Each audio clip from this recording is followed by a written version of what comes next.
What's up everyone, how are you all? Today we are back with another blazing Naruto story. What if Naruto was neglected by his parents and became the devil of the hidden leaf? If you enjoy, then please like, share and do comments. And also check the description to original creator of this beautiful creation. 5 years later. Ya, ha! A voice cried out in the private training grounds of the Namikaze estate. It belonged to none other than Natsuki Namikaze, container of Kyuubi, the nine-tailed Biju and daughter of Minato Namikaze and Kushina Uzumaki. The 5-year-old girl was going through the basic moves of taijutsu, kicking and punching the air as though she was fighting an invisible opponent while her parents watched her with pride. Upon finishing the final moves, she spun around to face them.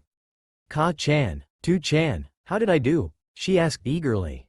Minato smiled as he and his wife rose from the marble bench they were sitting on. "There were a few mistakes that you've made, Natsuki, but you're improving.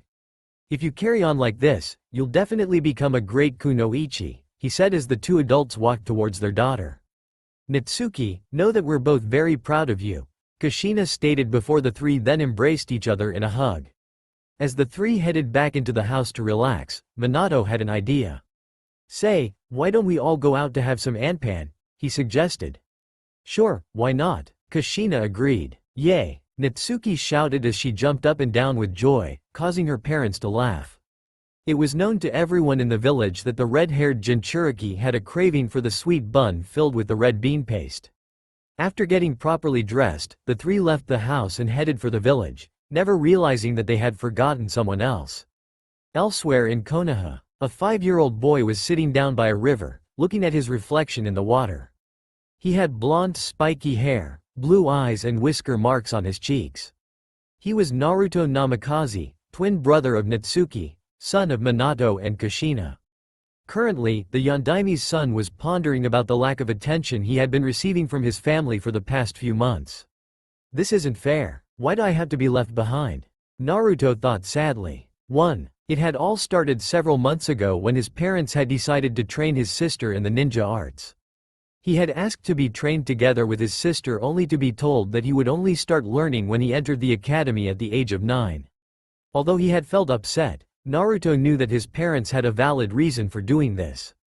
He had heard many tales about the Kyuubi's power and knew that his sister did need to learn how to control the demon fox that was sealed inside her.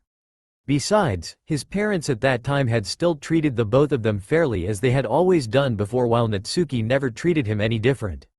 With that, Naruto had chose to let it go, reasoning that he could catch up with his sister once he entered the academy through hard work and determination. However, things soon took a change as the days went by. Just a month or two after that day, Naruto had noticed that he was beginning to receive less attention from his family than what was normal. At first, he had dismissed the thought, thinking that he was only feeling jealous of being left out and thus being paranoid. But soon, he wasn't sure any longer. Recently, he had noticed that his parents generally tend to listen more attentively to whatever Natsuki said and would sometimes forget about him and the topic he was trying to talk to them about. He also did not recall his mother cooking his favorite food ramen nowadays and was pretty sure that his sister's favorite food anpan on the other hand was served more often than usual. His father used to occasionally bring back presents for him and his sister whenever he returned from his work, but for the past few occasions, it was only his sister who had received things from his father. As for his sister Natsuki, Naruto had noted that she was now spending less and less time with him as she was now devoting more of her time into her training. While she did apologize to him for being unable to play with him, it did little to help the fact that she too was paying less attention to him. The entire thing was depressing as it seemed that he was no longer important to his family, and Naruto felt his heart ache at that thought. As he continued to ponder about it, the blonde did not notice that he was being watched. This isn't right," Takedo thought, frowning as he did so. The shinobi was hiding among the trees not far from where the boy was, contemplating his next move as he continued to observe the Hokage's son. After the Kyuubi invasion, Takedo had spent hours thinking of how he was going to settle down in the village. With the Hidden Leaf village being severely weakened, there had been little doubt that the Konoha ninjas would be on the lookout for any spies sent by their enemies to take advantage of the chaos and infiltrate the village. Hoping to avoid attracting much attention to him, he had chose to set up a small medicine shop in one of the poor districts of the village. Having a fair deal of experience with poisons, making simple medicines was not much of a problem to him. To avoid being recognized, he had designed several seals on himself that would cast a genjutsu that gave him the appearances of an old man. He had also managed to come up with a convincing story for his new identity. He was Rikuto Arikato, a simple medicine maker who had traveled to Konoha with his wife Misaki to visit an old friend. However, both his wife and friend were killed in the Kyuubi's attack while he alone had survived. Unable to leave the village where his wife had died, Rikuto had chose to settle down instead. To further reinforce his story, he had then spent the next few days after the incident, searching for his wife and friend throughout the entire village. 2. His actions had been successful in dispelling any suspicion that the villagers had for him. Many of them had lost at least a friend or loved one, and the thought that someone else had also suffered the same pain had replaced the former feeling with pity. During the first year of his stay, Takedo had spent most of his time watching over the Yondaimi's son, making sure that boy was safe. It had been a highly possible thought back then that the other hidden villages like Iwagakure and Kumogakure would send someone to assassinate or kidnap the Yondaimi's children, but so far, it had looked to be unfounded. It seemed that as long as the fourth Hokage and his wife were alive, Konoha's enemies would avoid doing anything that would incur their wrath. As the years went on, it seemed that everything would work out the way they should, and Takedo had recently started to divert more of his time observing the events and political situation throughout the elemental countries. He had initially expected Naruto's parents to train the boy and that he would only need to make sure that the boy was safe until he became strong enough to protect himself. Unfortunately, after seeing what had transpired in the past few months, it seemed that things had become much more complicated and that he was going to have to intervene. He can understand that Natsuki needed an early head start in order to prepare her for the burden she carried, but to leave their son's training to the academy? It would be pretty late for the boy to start training to become a shinobi at the age of 9. Sure, there were several cases that proved to be the exception, but they were rare. Both Minato and Kushina as shinobis themselves should know that. Even if they were unable to focus their attention on their son's training, the least that they could have done was to assign a Junin or Chunin teach the boy. It also seemed that Minato and Kushina were starting to favor their daughter over their son, which Takedo felt was wrong, for it would be setting a dangerous precedent for the two children. The one ignored may bore a sense of hatred or grudge, while the favored one may develop a sense of superiority over the others. After all, he had witnessed the results of such actions many times before. One good example was Orochimaru, who had developed a hunger for power and chose to betray Konoha. He silently hoped that the same would not happen for Natsuki. Well, sitting around here isn't going to change anything. Takedo thought, so he observed the surroundings for any nearby people. Seeing that there was none, he deactivated the seals on himself and approached the Yondaimi's son from behind. Takedo knew that he was taking a big risk in revealing himself, but there were numerous reasons for him to be doing this. At the rate things were going, Naruto's future looked like it wasn't going to be a bright one. While he disliked the idea of training someone, he didn't really have much of a choice. Both Minato and Kushina looked like they aren't going to change their minds anytime soon, and Takedo did not trust any of the Konoha ninjas to teach the Yondaimi's son properly, as they were too set in their ways and might spoil the boy. 3. In fact, this may be the opportunity for him to ensure that the boy will not become so narrow-minded like most of the people of Konoha and was open to things around him like the Sandaime. Another reason for him to be doing this was the fact that there was no better chance for him to offer his help to Naruto. Having watched Naruto all this time, Takedo knew that the boy rarely ventured out of the house and only came here when he was feeling very upset. While infiltrating the Namikaze estate wasn't much of a problem to Takedo, introducing himself and offering his help to the boy without being discovered was another matter. Furthermore, to have a stranger suddenly appear in your house and offer to help you would seem very suspicious. In short, it was now or never. Back to Naruto. So busy was Naruto in his thoughts that it came as a shock for him when he felt a hand on his shoulder. Whirling around, he was surprised to see a man standing behind him. The man seemed to be in his early 40s, was of average height, had messy brown hair and a fairly chiseled face. But what was most intriguing about the stranger was the pair of dark purple eyes that seemed to reveal a sea of emotions. The man raised his hands in a friendly gesture. "Are you okay? I've seemed to have startled you." Yeah, I'm alright," Naruto replied. "Well then, do you mind if I sit here?" the man asked, pointing at a beside him. No, I'm fine with that, Naruto stated. Giving his thanks, the man sat down next to the Yondaime's son who went back to his thoughts. The two sat by the river in silence for several minutes before the stranger suddenly spoke. I'm sorry, but I can't help but notice that you seem to be quite upset. Did something happen to you? Naruto didn't know why, but he felt that he could trust the stranger with his problems. It's my parents. They're paying more attention to my sister. Why don't you tell me the whole story? Feeling the urge to express his problems to someone, Naruto decided to explain the entire situation he had with his family to the stranger. For half an hour, the man remained silent as he listened to the boy's story. When the blonde had finished explaining everything, he gave a thoughtful look. I see, it seems to me that your parents are ignoring you in favor of your sister. To be honest though, I'm not really sure that I can do anything to help you with your family. 4. Oh, Naruto muttered while lowering his head in disappointment. He wasn't really surprised with the man's answer, though there had been a bit of hope that the man could do something to help him with his problems. However, I could help you train to become a ninja. Huh? What do you mean? Naruto asked, raising his head in surprise. Well, you can say that I'm a shinobi and that I'm more than willing to help you out. If you don't mind training under me, I can teach you the arts of the ninja. Really? I can train under you? Naruto asked, his eyes now wide and filled with hope.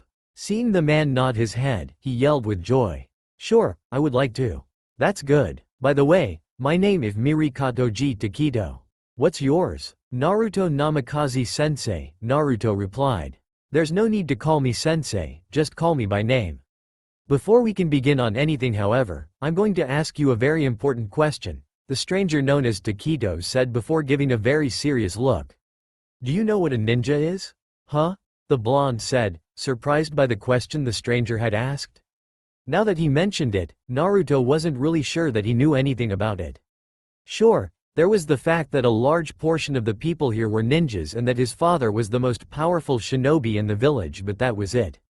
Takedo said as he observed the look on Naruto's face. Well, you're only 5 years old, so I wasn't expecting you to know. You see, Naruto, being a ninja isn't all about using big explosive jutsus, beating up the bad guys, nor is it about rescuing some princess. Takedo explained while Naruto listened intently. We ninjas are a group of spies or mercenaries that are supposed to get missions assigned to us done no matter how dangerous they are. Usually the missions involve spying, sabotaging, assassinating, and sometimes kidnapping. Being a ninja doesn't mean that what we are doing is good. Most of the missions we do serve only to profit a few while others suffer in the process. We may not like the joy, but once taken, we will do it, for that's who we are. As ninjas, we don't get many friends. Feared and hated by many, we have few whom we can actually trust. Your friend today could become your enemy tomorrow. Naruto stared at Takedo in awe. He never thought that being a ninja meant doing all those things that the man had just mentioned, and realized that it was nothing to what the villagers had told him. His thoughts then went to that of his parents. If what Takedo said was true, what does that make his parents? Had they been harming other people, in the missions they did all this time? Usually, we ninjas would have to work as a team in the mission we're assigned to. It's time like this that the lives of your comrades are in your hands. Even the slightest mistake you make can jeopardize the entire mission and worse, endanger the lives of your teammates. And even when nothing goes wrong, we could still end up losing the lives of those whom we care about. There was a moment of silence and Naruto realized that the man must have lost a few people that were important to him. The boy kept quiet, not knowing what to say as he didn't know anything about losing someone important. Naruto, the reason I'm telling you this is so that you wouldn't make the same mistake as most kids do. A lot of kids eagerly train to become ninjas, only to see the true reality of things. They then start questioning themselves and are no longer certain of themselves. Being doubtful of yourself as a shinobi will cost you your life. But more importantly, I want you to understand that choosing to become a ninja is not a decision to be lightly made. It's hard to return back to an ordinary life once you've taken this path, for you will always have to be wary of everything around you. If you are definitely sure that this is the path you want to take, come back here and you will find me waiting for you. From there, you can begin your training under me. Finished, the man stood up and began walking away. He took several steps before turning to look back at Naruto. By the way, it would be best if no one knew about me and the training I'm offering you, he said. Why not? Naruto questioned. I will explain everything in due time if you ever choose to become a ninja. For now, let's just say that the village wouldn't agree to me training you, he said before fading away into the trees. As the stranger disappeared, Naruto remained where he was, thinking about everything that Takedo had just told him. An hour or so passed before the boy returned home deep in his thoughts. Namikaze Estate. It was late in the evening in Konoha as the sun slowly faded away from the horizon. The Namikaze family were seated at the dining table eating their dinner. It was during this that Kushina noticed something odd about her son Naruto. It wasn't that her son was quiet. Naruto was always a quiet one and seldom talked even during a party. No, it was that the boy had barely touched his bowl of udon noodles, which was unusual as her son would have already been asking for a second helping by now. Instead, he was staring at his food looking as though he was deep in thought. "Hey brother, why haven't you eaten your noodles?" Natsuki asked. 6. Apparently, it wasn't just her who had noticed Naruto's odd behavior. Naruto was brought out of his thoughts as he looked at his sister. "Oh, I'm fine. Naruto, are you okay?" Minato asked with a concerned tone. "You seem to be feeling down." "It's nothing to Chan. I was only thinking about something," Naruto said. Kushina wondered whether her son was feeling disappointed about the training that Natsuki was having. It was something that she and her husband had been discussing for weeks after their children's 5th birthday. Both of them knew that it wasn't right to not include their son in the training, but it was crucial that Natsuki learned to control the Kyuubi as soon as possible. Once they are sure that Natsuki was able to control the Biju, they would include Naruto into the training and divert more of their time with him. Still, perhaps it would be best for her to ask her son about it. "Naruto, why don't you tell me what's on your mind?" she asked in a gentle voice. "Yes son, we're here to help you if you're having any problems," Minato stated. Naruto was quiet as his family looked at him, waiting for his reply. "I was wondering, why did Tu-chan and Ka-chan chose to become ninjas?" he asked, surprising both his parents. 7. The two had not expected their son to ask such a question. But before they could respond, Natsuki spoke. "Isn't it simple? Ninjas are cool and get to beat up the bad guys." "Actually Natsuki, that isn't true," Kushina said to her daughter, who gave a perplexed look. "Huh? Then why did Tu-chan and Ka-chan chose to become ninjas?" she asked. "Well, you see Natsuki, Naruto," Kushina said at her daughter before turning to look at her son. "Both your father and I have many people who are important to us like the two of you. By being ninjas, we can protect them from those who want to hurt them. We also wanted to become ninjas to protect Konoha, which is our home. As the Hokage, it is my duty to ensure that Konoha and its people are safe from harm and is prosperous," Minato explained. Natsuki had an "oh" expression while Naruto remained silent as both children looked at their parents. "So Naruto, does that answer your question?" Kushina asked. "Yeah, I guess so." Naruto mumbled. "That's good to know. So Naruto, what caused you to ask that question?" Minato said. Both adults were curious to know how their son had came up with that question. Remembering what Takedo had told him, Naruto quickly thought of an excuse. "I have just been thinking about being a ninja when it came into my mind," he quickly said. Kushina smiled warmly at her son's reply. "Don't worry Naruto, you'll get to train to become a ninja when you enter the academy. Now go and eat your food before it gets cold." "Yes Ka-chan," Naruto said as he began to dig into his noodles. Although his parents had given an answer, there was something about it that didn't make sense. New questions were now appearing in his mind, but he did not dare to ask anymore as he didn't want his parents to ask him more questions. The last thing he wanted was to ruin the chance for him to actually receive some training in the arts of the shinobi. As he chewed on his food, Naruto decided that he was going to have to think through everything he had learnt today on his own for tonight. The next day, it was 8 in the morning when Naruto woke up. His father had already left the house to attend his duties as Hokage. His mother was busy teaching Natsuki the art of kenjutsu as she herself used a sword. Seeing that he was once again on his own, he went to have a light breakfast before heading to the spot where he had met Takedo. When he reached the place, Naruto saw no one about, so he went over to the exact same spot where he had sat yesterday and waited. A few minutes had passed when he suddenly felt that there was someone behind him. "I see that you have come," Takedo said as he walked and stood beside the Hokage's son. "I'm assuming that you've made up your mind?" "Yeah," Naruto muttered. "Do you have any reason for your choice?" 8. A moment passed before Naruto finally answered. I want to be a shinobi because I want to protect those who are important to me. And do you have anyone who is important to you? Yes, Takedo-sama. They're Tu-chan, Ka-chan and my sister Natsuki. They're my family and because of that, they're important to me. I sensed some hesitation in your words. Is there something wrong? I don't know, it's just that. That what? Takedo pressed, seeing the uncomfortable look on Naruto's face. It's about what you said to me yesterday, Takedo-sama, Naruto confessed. Everything that you told me about being a ninja, about what ninjas do, how does that have anything to do with protecting those who are important to me? And yet, my parents say that they chose to become ninjas for that reason. If that is so, how does doing things like assassinating and kidnapping have anything to do with protecting those who are important to them? I see, Takedo said as he closed his eyes. I understand your problem, Naruto. You are still young and there are many things in the world that you have yet to understand. But I will help you and in due time, you will come to understand how everything works in life. Now, Takedo said, I believe that it's time for me to start training you in the arts of the shinobi. Are you really sure about your decision? I'm going to have to warn you. The road to becoming a shinobi is full of challenges and danger and you will be tempted many times to give up. Naruto stared directly into Takedo's eyes and gave him a determined look. Yes, Takedo-sama, I'm ready.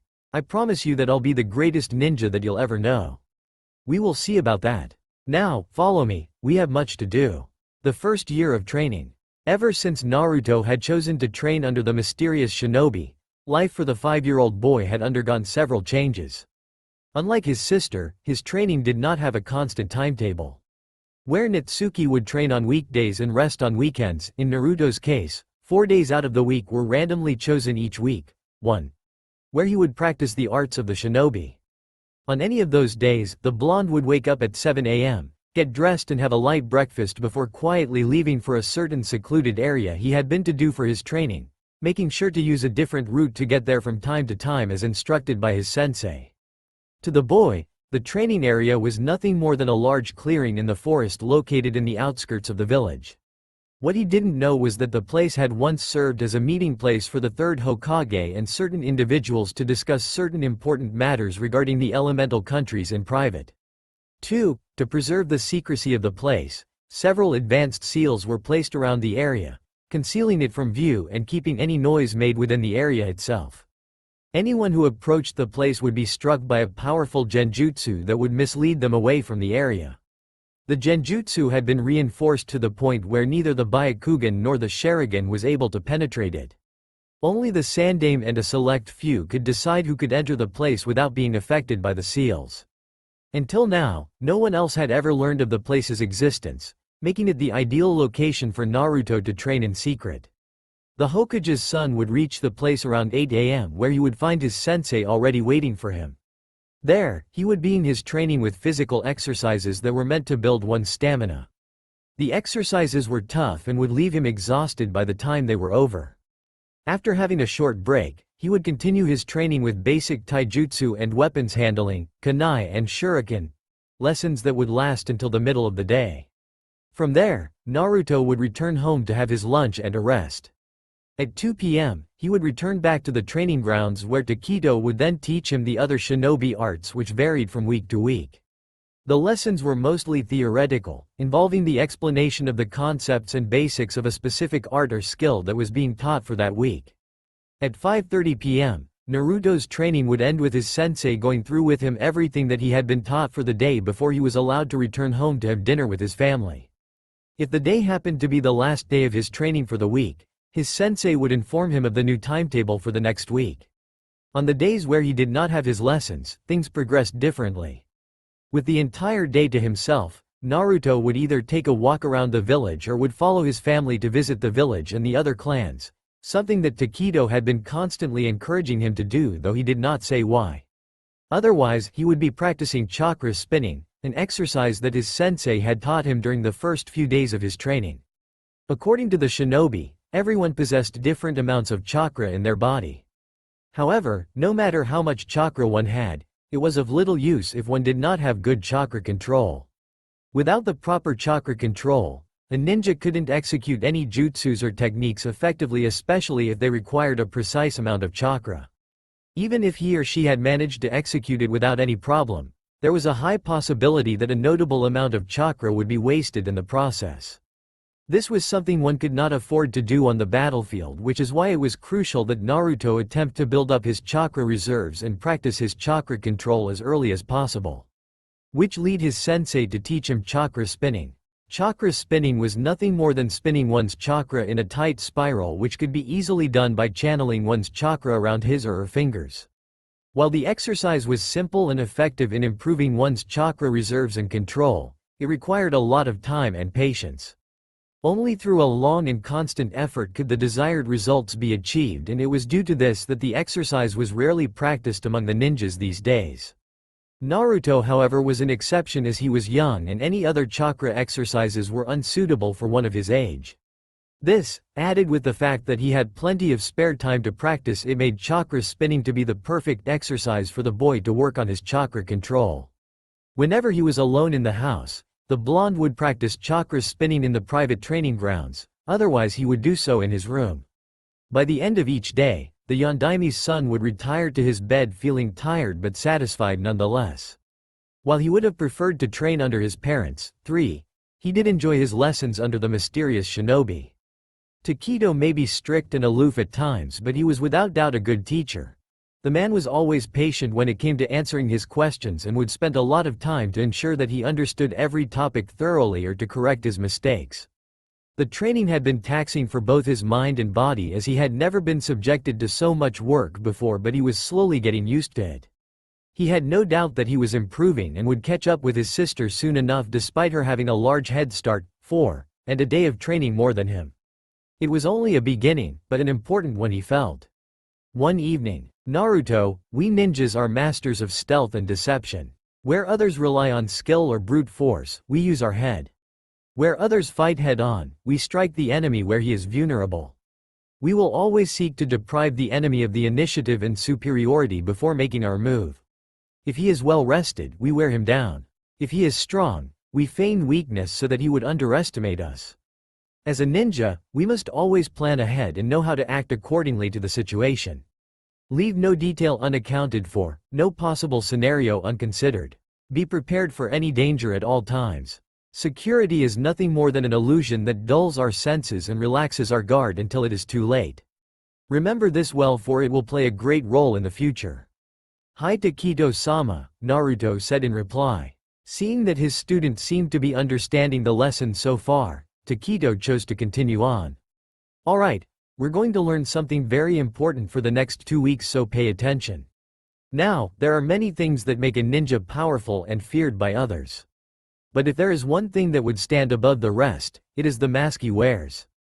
Mask? You mean like that disguise you always wear in front of everyone else, Takedo-sama? Naruto asked, having witnessed his sensei change his appearances to an old man in a split second several times before. It was something that the boy found to be amazing. Takedo shook his head. No, I do not mean a physical disguise but a mental one. The way you think, talk, act, all of that. You mean an actor, like Yukie Fujikaze. More than that, Naruto. Actors and actresses only put on a physical disguise. The way they think and react to things around them remains the same. I'm asking you to put a mask over your true self. Keep your thoughts in the background as you watch everything around you and plan your moves. All while you become an entirely different person in everyone's eyes. Cast everything that you are aside until they are nothing more than whisper in your head, and replace them with the things that you want others to see or believe. Seeing the confused expressions on his student's face, Takedo chose to elaborate further. In war, it is not the one who is stronger but the one who knows how to outmaneuver his enemies that will claim victory. If there is anything that the past events had shown us, it is that armies and powerful men are usually brought down not by a more powerful enemy but from those who are able to utilize the tools of deception and their surroundings better than them. The same applies for us, Naruto. The mask is a tool that we must use to the fullest to deceive our opponents so that we can outmaneuver them and strike when they least expect it in order to achieve victory. So how does wearing the mask helps us to do so, Takedo-sama? The shinobi paused briefly and thought before answering. The mask can be used in various ways, Naruto. We can use it to conceal our true abilities so that we would never be regarded as a dangerous threat. To hide our strengths and weaknesses so that they may never be used against us. To trick the enemy about our true motives and convince him into making the wrong move. Naruto blinked his eyes several times, still unable to grasp the entire picture of what his sensei was trying to teach him. It all sounded complicated to him. I still don't quite understand Taketo-sama, he said. Taketo gave a slow nod, taking note of the lack of confidence in his student. It was no surprise at all that the boy did not understand the topic, as the art he was currently teaching was an advanced one and was also one of the hardest skills to learn. To this day, few truly understood the concepts, the importance and the risks of the art, and few among that number were able to master it. If anything, he would have preferred to introduce the art to Naruto when his student was of an older age, but he did not have that luxury. Naruto's training must be kept a secret from the entire village, and for this to succeed, the boy must learn how to wear the mask of the innocent ordinary kid who does not have any knowledge about the ninja arts. Both Minato and Kushina may favor their daughter, but that didn't mean that they had completely forgotten about their son. Despite spending more time with Natsuki, Taketo knew that the two still kept an eye on their son's well-being.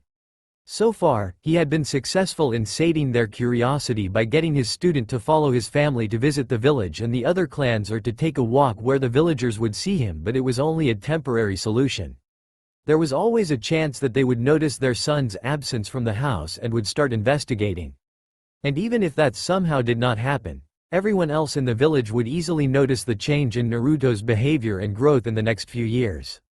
5. Of course, he could solve this by reducing the number of lessons to keep Naruto's growth to a less suspicious level, but that would mean that the boy might not be able to gain the skills and knowledge needed to survive when the time comes. It was going to be difficult for anyone to be somewhat able to wear the mask within such a short time, but if there was anyone who had a good chance of doing it, it was his student. After observing his student's performance for the past 2 months, it was clear that the boy possessed the same natural intelligence as his father.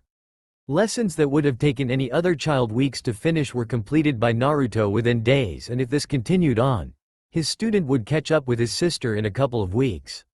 And unlike his father, the boy still kept an open mind and was prepared to see things from a different perspective, which was one of the traits crucial to mastering the art.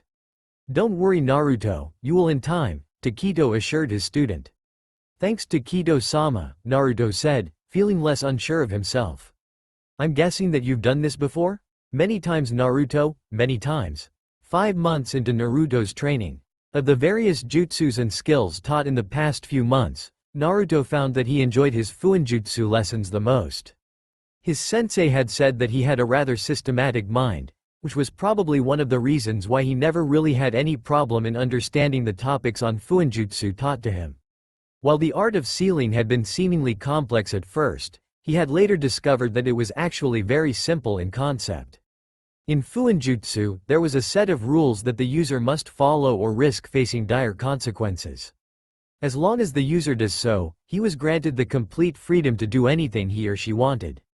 This, his sensei had told him, was the sole reason that separated fuinjutsu from the other jutsus, as there was no limit to what the art of sealing can do. Unlike the other jutsus that were strictly confined to the ability of the human body, the capability and functions of fuinjutsu depended only on the user's creativity and his ability to bend the rules without breaking them.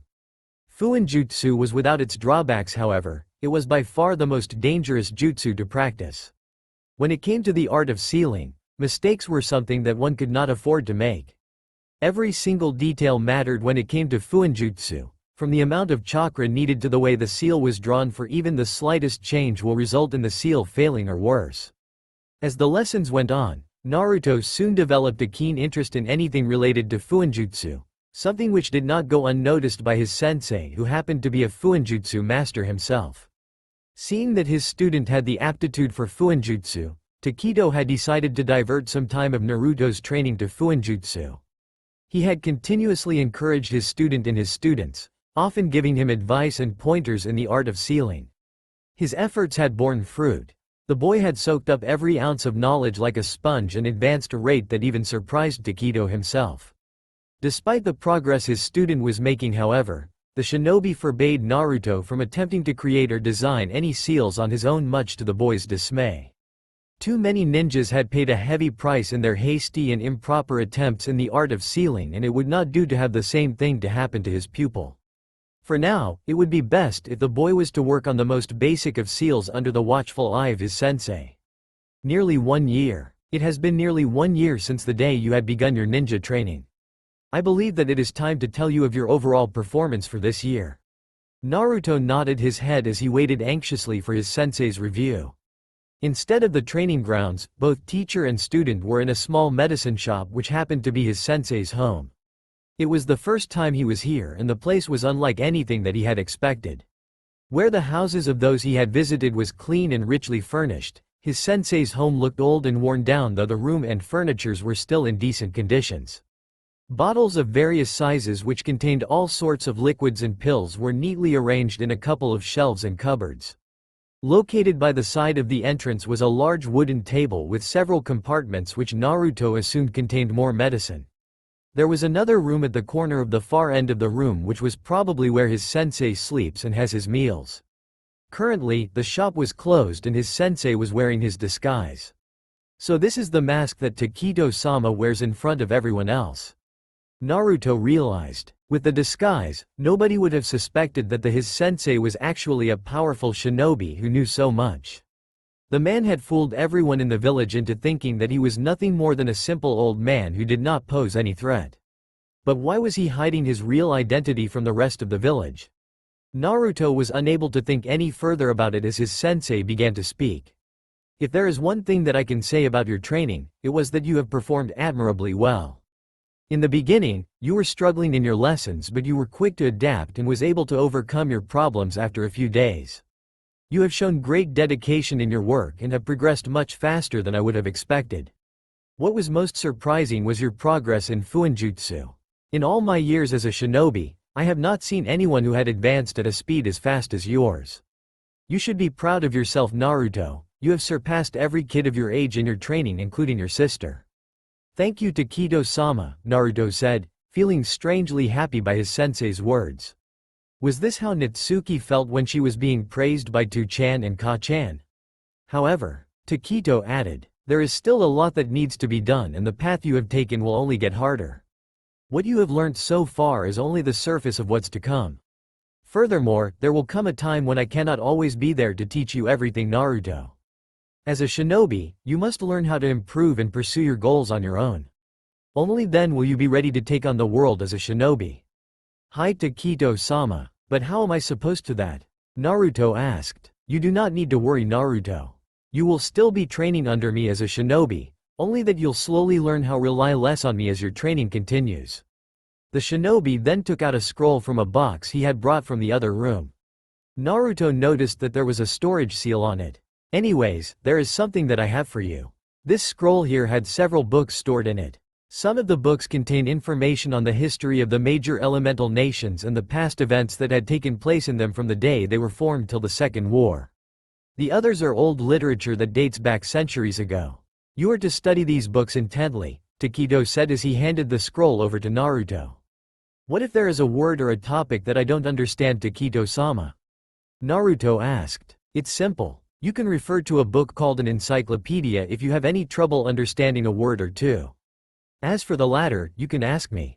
Hi, Taketo-sama, but is learning all these really necessary for a shinobi? How are all these supposed to aid me? Naruto asked. When it comes to knowledge, it is always important to pursue it no matter who you are. Knowledge is power, Naruto, and for every fact you know, you become stronger in many ways. But the most important thing about knowledge is that it allows us to see the truth. It is through knowledge that we will never be blinded by the lies of those who wished to use us for their own gains unless we allow ourselves to. Naruto nodded quietly in acknowledgement of his sensei's words before opening the scroll. Pouring a bit of chakra into the seal, a book appeared in front of him in a puff of smoke. Taking it with one hand, he flipped it open and briefly skipped through the pages which were filled with words, although there was a picture or two sometimes. There was something about the book that felt ancient. Take good care of these books, Naruto. These books are the last of their kind. They are neither produced nor published anywhere in the elemental countries. Should anything happen to them, the knowledge contained within these books would be lost forever. Wow, Naruto said as he closed the book. If what his sensei was true, he didn't really know what to say. That his sensei was prepared to entrust such important items to him was something he had never expected. Apparently, his sensei must have read his mind as he suddenly spoke. You are my student Naruto, and no matter how precious these books are, it is my responsibility to ensure that you receive the proper education as much as possible. Of course, I do hope that you will take good care of them. Thanks to Kido-sama, I'll learn every single word in all these books if I have to, Naruto promised as he carefully stored the book back into the storage seal. As he put the scroll aside, a question popped into his head. Say to Kido-sama, if these books are really precious, how did you get them? I obtained them many years ago in a megacure back during the Second Shinobi World War. Back when these books weren't regarded as forbidden texts there. A megacure? Is that where you came from, to Kido-sama? Naruto asked. No, a megacure was never my home, although I did spend the majority of my years there. Oh, the blonde said. So what was a megacure like? And what do you mean about the books being forbidden texts there? His sensei's past was something that interested him, and the reply the shinobi had given him had only served to pique his curiosity. However, Naruto thought he saw a slight expression of regret on his sensei's face, although it was gone when he blinked his eyes. I'm sorry Naruto, but it's something I don't really want to talk about. There were certain things that happened there, things I don't really want to talk about. There was a trace of bitterness in his voice, and the shinobi's eyes were filled with suspicion. 6. For a moment, everything was tense and silent, and Naruto realized that he must have threaded on something that were never meant to be asked. Deciding that he shouldn't be asking any more questions about his sensei's past, the Yondaime's son politely took his leave. Takedo did not reply to his departure. The shinobi had a distant look as though he was remembering something in his past. As he headed back home, Naruto felt deep in his heart that he would never be able to find out about his sensei's past. Months later, it was a bright and peaceful day like any other day in the Hidden Leaf Village. The streets of the village were noisy and bustling with activity as the people of Konoha went about with their daily lives. The mood was mainly positive, as it had always been for the past few years, and one could easily hear the friendly greetings and excited chatter by the villagers. In a small medicine shop, Naruto was quiet as he witnessed the entire scene for a few minutes from the comfort of his chair at the side of the counter before turning his attention back to a large brown book that contained a detailed list of bank accounts, with each one under a different name and the transactions made to them during the previous month. It was a Saturday and there weren't any lessons for the day. He would have usually spent the day with his family, but it so happened that his parents and the head of the Hyuga clan had agreed a few days ago for his sister Natsuki to have a joint training session, together with her close friend Hinata today. Realizing that there was nothing for him to do there except for to watch the two girls train, he had declined to follow his family to the Hyuga clan compound. With his family gone after lunch and having practiced chakra spinning the entire morning, Naruto had decided to take a break from his ninja training for the day and head over to his sensei's shop to see if there was anything that he could do there. Knowing that the shinobi would be working at his shop on such days, he had figured that he could try to help his sensei at the very least. Despite being busy, Takedo had not minded him coming but was unable to spend any time with him, and so had come out with a few tasks for him to do. They had been nothing too difficult: sweeping the floor, restocking the shelves with medicine, and now this, which was adjusting the numbers for a couple of bank accounts.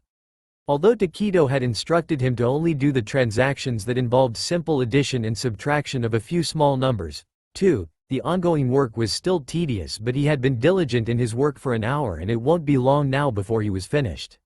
Meanwhile, Takedo himself was currently haggling with a ninja who had come to buy some medicine for an upcoming mission. Normally, Naruto would have been worried that the ninja might notice him, but he was in his disguise, and as long as he played his role, there was little to be worried about. His sensei had created a set of seals for him a few months back to help change his looks to a black-haired boy with no facial resemblances whatsoever to him, together with a false identity which were to be used whenever he was practicing his mask wearing or was going to see his sensei. Right now, he was Minori Arikato, a distant relative of Rikuto Arikato who had came to stay with his granduncle and work under him to learn the tools of trade. He had been doing this for quite a while now and had grown used to the process of switching identities. However, there were still many things that he had yet to do properly, one of which was acting differently in front of everyone in the village when he was in his disguise. Writing down the results of his calculations for the last transaction he was working on into the book with a pencil, the boy paused for a moment to think about how his training had been going. While he had successfully caught up with his sister and in some fields actually overtake her, his progress was beginning to slow down as he now faced a new set of challenges. Besides getting harder, his lessons now involved practicing every single skill that the shinobi had been teaching him. There was a certain standard which he now had to maintain in his performances during the training. If he failed to do so, he would be punished accordingly and was not allowed to advance any further until he had achieved that standard. On certain occasions, Takedo would not completely teach him a certain topic and would instead leave a few hints as to where he could look for the answers. Only if he was unable to understand the topic after referring to the sources of information would the shinobi only then teach him that unfinished part. Nevertheless, the blonde enjoyed his training, especially the times when he could try out what he had learned. It brought a sense of satisfaction to be able to use his chakra to create a clone or two of himself or to walk up walls and trees, something that the other kids including his sister had yet to accomplish. Recently, his sensei had been considering the decision to introduce a few new fields into his training and Naruto was hoping that it would be the case. Seeing that his work was finally complete, he turned to look at his right only to find that the customer had already left while Takedo was storing the money away. "How are you doing with the work I've given you?" Takedo asked without looking at him as he deposited the money into a scroll with a storage seal on it. "It's finished, Oji-sama," the boy replied before handing the book over to his sensei. Opening the book, the shinobi disguised as an old man took a moment to examine the Hokage's son's work before nodding. "Good, your writing is neat and you did not make any mistakes in your work. I think that I can allow you to work on the more challenging ones in the future," he stated before sitting down beside his student and writing a few extra notes into the book. "That aside, you've been a great help today and I really appreciate it, Minori." "You're welcome, Oji-sama," Naruto said with a beaming face. "Well, there's no longer any work left for you to do, so what are you going to do now?" "To be honest, I don't really know, Oji-sama," Naruto admitted. It was now 3:17 p.m., which meant that he had around an hour left before Natsuki was done. Takedo had a deep frown as he observed his student while thinking about the entire situation. Perhaps he should do something to keep his student company. He suspected that the boy was tired of doing anything related to ninjas for the day, nor was he keen in going to the Hyuga clan to see his sister train, as it probably reminded him that he was being excluded by his parents from the training. 3. With that in mind, the shinobi put the book away and went to get his wallet. "Tell me, Minori, are you interested in going out for a snack?" "It's my treat," he said as he returned from the other room with his wallet in hand. Naruto blinked his eyes in surprise. "Huh? Well, I would like to, Oji-sama. But are you alright with that?" "Don't worry about it, Minori, I'm fine with it. If anything, think of this as a reward for the help you've been today." "Wow, thanks Oji-sama. But what about your shop?" Naruto said before getting up from his seat and following Takedo out of the shop. "You need not worry, Minori. I think I can afford to close my shop early just this once," the shinobi assured his student before closing the doors of his shop. "And not many people tend to visit my shop anyways." "If you say so. So where are we going?" the boy eagerly asked. "You'll find out soon enough."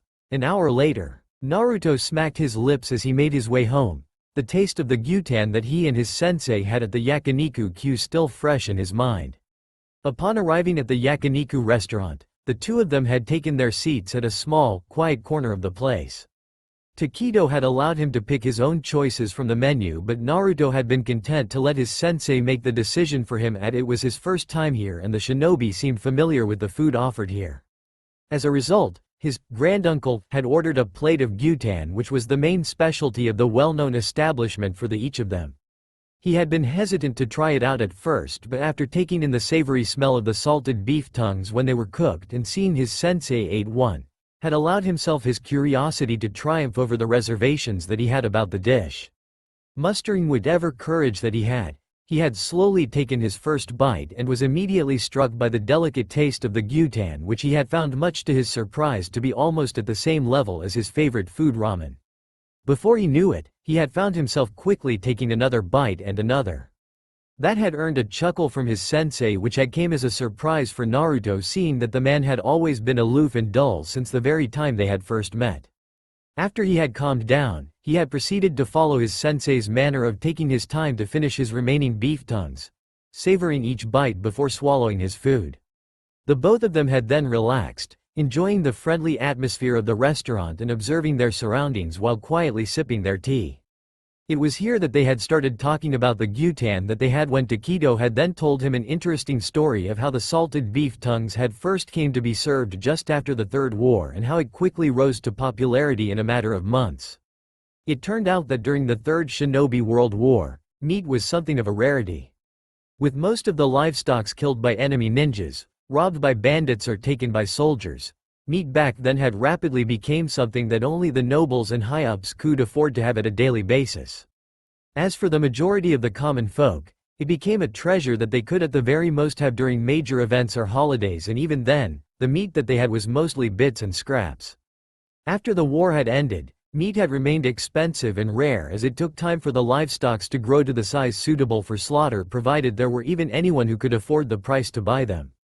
It was during this time that an owner of a yakitori restaurant had decided to serve the cow tongues and tails left behind by the soldiers and ninjas who had occupied the town, which was his home during the war.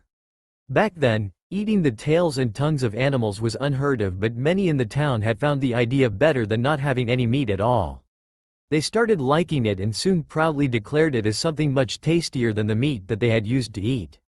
Travelers and passerbys initially frowned at the dish but got used to eating the gyutan in time. Soon, news of the salted beef tongues had spread across the elemental countries and the ordinary people started trying out the idea for themselves. As many of the common people did it, some curious noble or rich person had decided to give it a try. And when one among the upper classes did that, others found themselves trying it also. And today, gyutan was one of the most popular dishes known throughout the land. By the time Takedo was finished with the tail, Naruto had been so absorbed in it that he didn't notice that he had finished drinking his tea. Who would have known that the idea of gyutan that was now so popular among everyone was started out due to the lack of meat? 4. When they had returned back to the medicine shop, more than an hour had already passed and Naruto had to return home. Of course, he had remembered to say his thanks to his sensei for bringing him out and treating him to a delicious snack. The ninja in return had dismissed his thanks, saying that there was no need for him to do so before both teacher and student had parted ways. In the Yondaime's son's opinion, the entire experience was a welcome change to the times when he followed his family out for a snack. For the past recent months, his family had the tendency to always head to the shop that sold anpan for a snack. Not that he had any problem with the bun, but there was only so much that he could eat before he became tired of it. How was his parents able to eat them all the time was something of a mystery to him. And unlike his parents, Takedo was willing to spend the time to listen to him and had many interesting things to talk about. As he headed inside of his home, he spotted his family's shoes arranged neatly at the shoe rack and knew that his family was back. "I'm back," Naruto called out. It was his mother who replied. "Naruto, you're back. Where have you been?" she asked as she appeared from the kitchen. "I was just taking a walk around the village, Ka-chan," he answered politely. His mother nodded. "Well, dinner will be ready in half an hour, so why don't you go get yourself cleaned up first?" "Yes, Ka-chan," the boy said before heading upstairs to his room. As he was about to head into his room, he caught sight of Natsuki talking to their father, recounting everything that she had done with the Hyuga clan heiress during the joint training session inside. It has already been more than a year since he had hoped that his family would realize the results of their actions, and as much as it hurts for him to admit, it was likely that that would never be the case. It was a good thing that he had the fortune of being trained in the shinobi arts by Takedo, or he would have probably felt a lot worse about the whole thing. The ninja lessons had done much to help distract him from the thoughts of being excluded by his family. In the end though, the pain was still there and he couldn't help but wonder whether his family did really care for him these days. No, Naruto immediately told himself. He should not be doubting his family. All of this was happening because Natsuki needed to learn how to control the Kyuubi, and it was only possible if they spent a lot of time with her, which in turn meant sacrificing most of the time they would usually spend with him. And it was hard for his father and mother to notice him if they were busy trying to teach something that was very hard to do to his sister. Maybe when Natsuki was finally able to use her powers without any risk of losing control, things would change back to the way that they were supposed to be. After all, there was no longer the need for his parents or his sister to exclude him when that happened. And it was months away from now. Naruto remembered having overheard his father telling his mother that Natsuki should be able to enter the academy next year. 5. without any risk of losing control just 2 days ago. There was never the need for him to have such thoughts about his family. 6. In the meantime, he would just have to be patient and wait until that day arrives, and while doing so, will continue his training with Takedo in secret. It felt bad to have to lie to his family about his activities, but it was necessary. His sensei had told him that no one in the village would ever agree to him training with the mysterious shinobi, and Naruto did not want to be behind his fellow kids. Besides, the man had promised to explain everything when the time was right, and Naruto believed him. Yes, everything must continue the way they are, although it won't be easy for him to bear. Maybe he could divert some of his free time with his sensei in the future to keep himself even more occupied. So Naruto had made a major change to his daily timetable. On the non-lesson days, he would no longer walk around the village, and the times that he would usually spend with his family was reduced in order for him to be able to visit his sensei more often and to have more time to read the books and scrolls given to him by the shinobi. Of course, he knew that his actions might attract the attention of his family, which he had now understood from his mask-wearing lessons was something that must be avoided, and had came out with a solution for this. 7. A few days after he had came up with the new timetable, he had asked his parents whether he was allowed to visit the village library, stating the need to learn about ninjas in order to prepare himself for the day when he became one.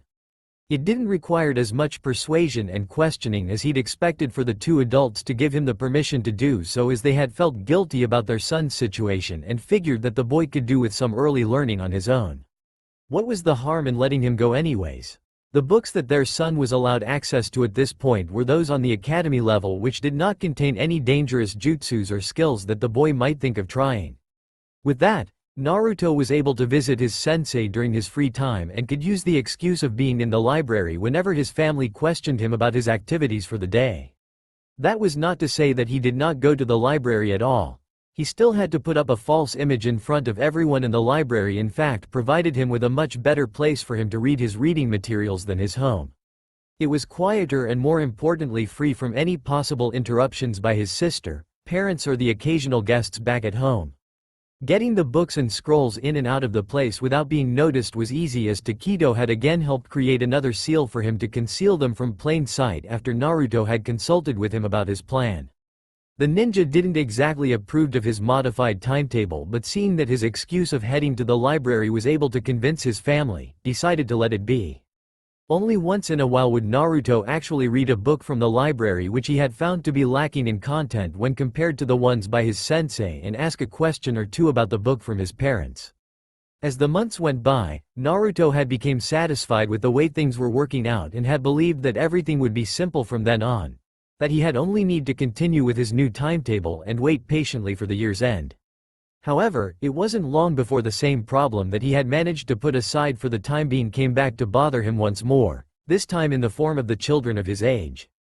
The Yondaime's son had noticed that many of his fellow children were also beginning to show more interest in Natsuki and had the habit of trying to spend as much as time as they could with her, which would sometimes result in him feeling somewhat left out. Another thing that annoyed him to no end about them was that whenever they all were chatting among themselves, he was unable to join in their conversation if the topic that they were discussing was about anything that was related to ninjas. As far as everyone in the village knew, Minato's son had never gotten any sort of training, and Naruto realized that he couldn't engage in the other kids' conversations regarding shinobis without creating any suspicion, especially from his sister. He had tried to use what he had learned from the library books, but his topic were mostly regarded by the children, including Natsuki, as boring. Seriously, it sucks to have so much to talk about and yet could not do so and can only listen to what others have to say, or was simply ignored over a stupid reason.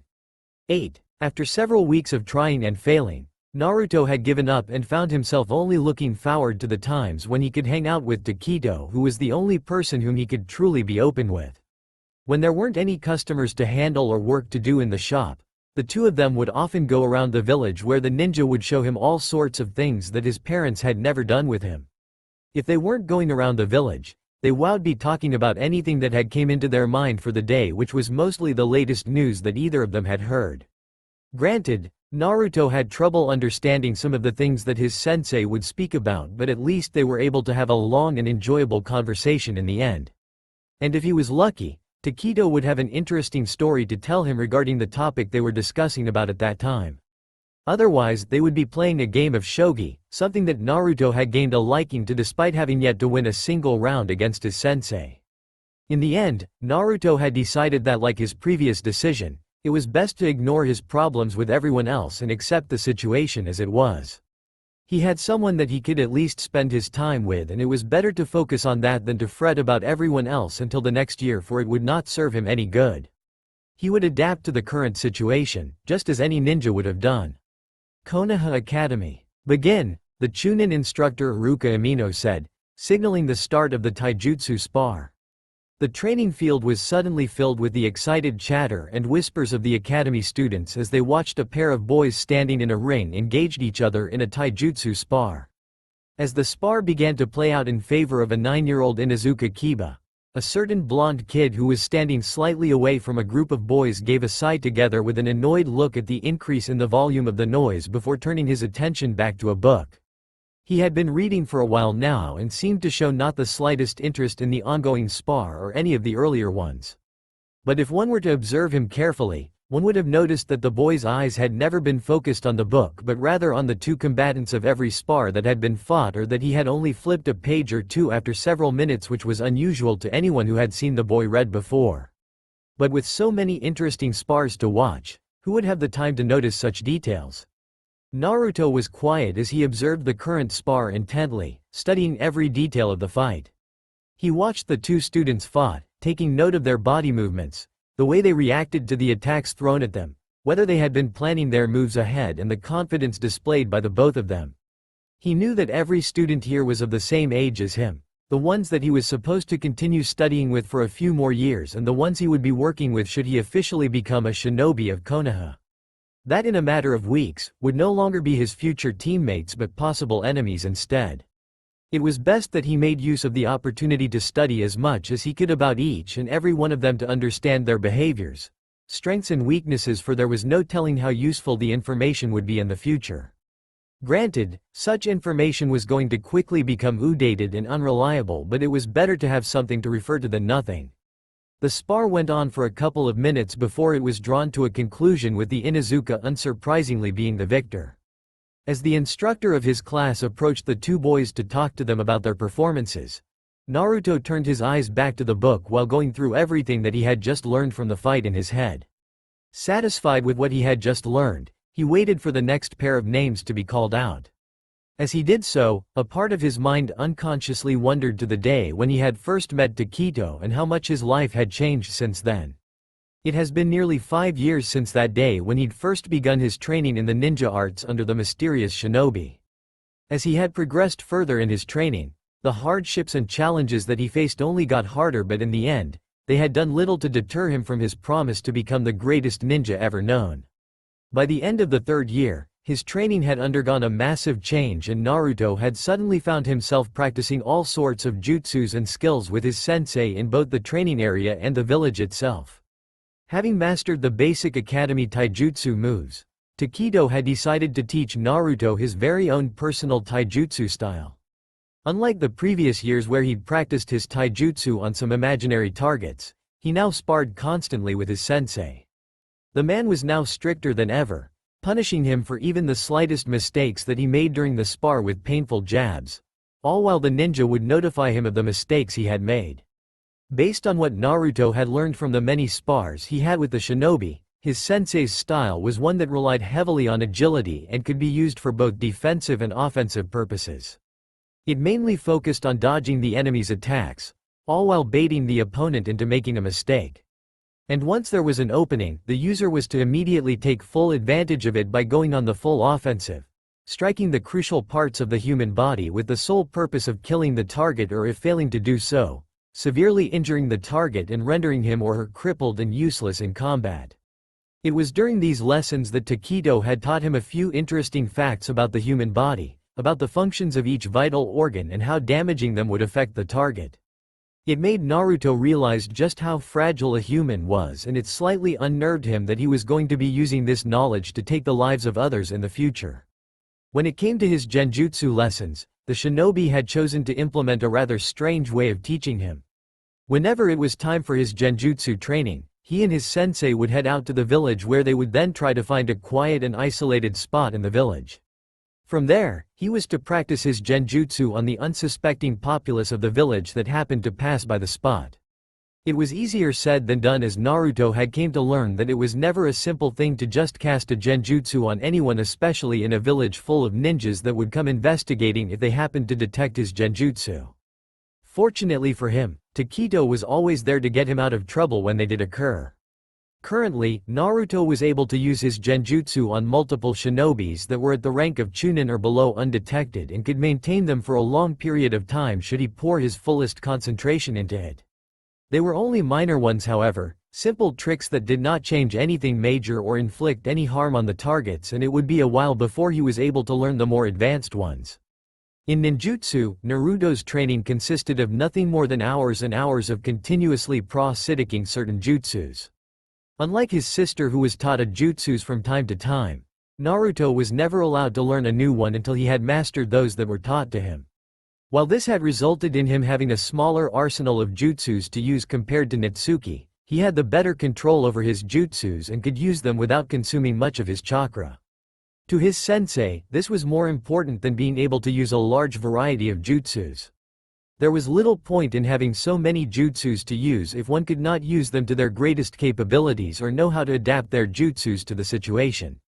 Several new subjects had also been introduced into his training during the third year of his training, some of which he had never seen or heard of before. In the poor districts of Konoha, Naruto's lessons in subterfuge and espionage took place. It was here that Taketo had taught him how to blend in with the masses, how to mask his emotions and actions from the shinobis that patrolled the village, and how to stalk someone unnoticed.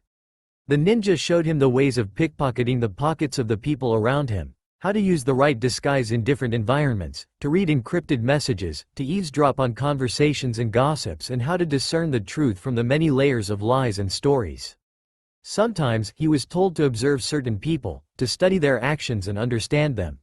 Whenever this happened, Taketo would always make him ask himself an important question. Why? Why did the head of the Hyuga clan beat up his own daughter? Why did that member of the council supported that particular policy? Each question had forced the Yondaime's son to think outside the box, to see things from different perspectives and never in black and white. And then there was his weapon training. While his sensei did not use a sword like his mother, the shinobi instead specialized in a rather unique weapon, one that Naruto had seen several times in the weapon shops that he had visited with his sensei. It was the kusarigama, a weapon that consisted of a kama that was connected to a metal chain that had an iron weight attached to it at the other end. As far as Naruto knew, the kusarigama had never been a popular weapon in the village. It did not look as interesting as the sword or most weapons, and the kusarigama was difficult to use, let alone master. But looking apart all of those, it could not be denied that its deadliness in combat was something to be reckoned with.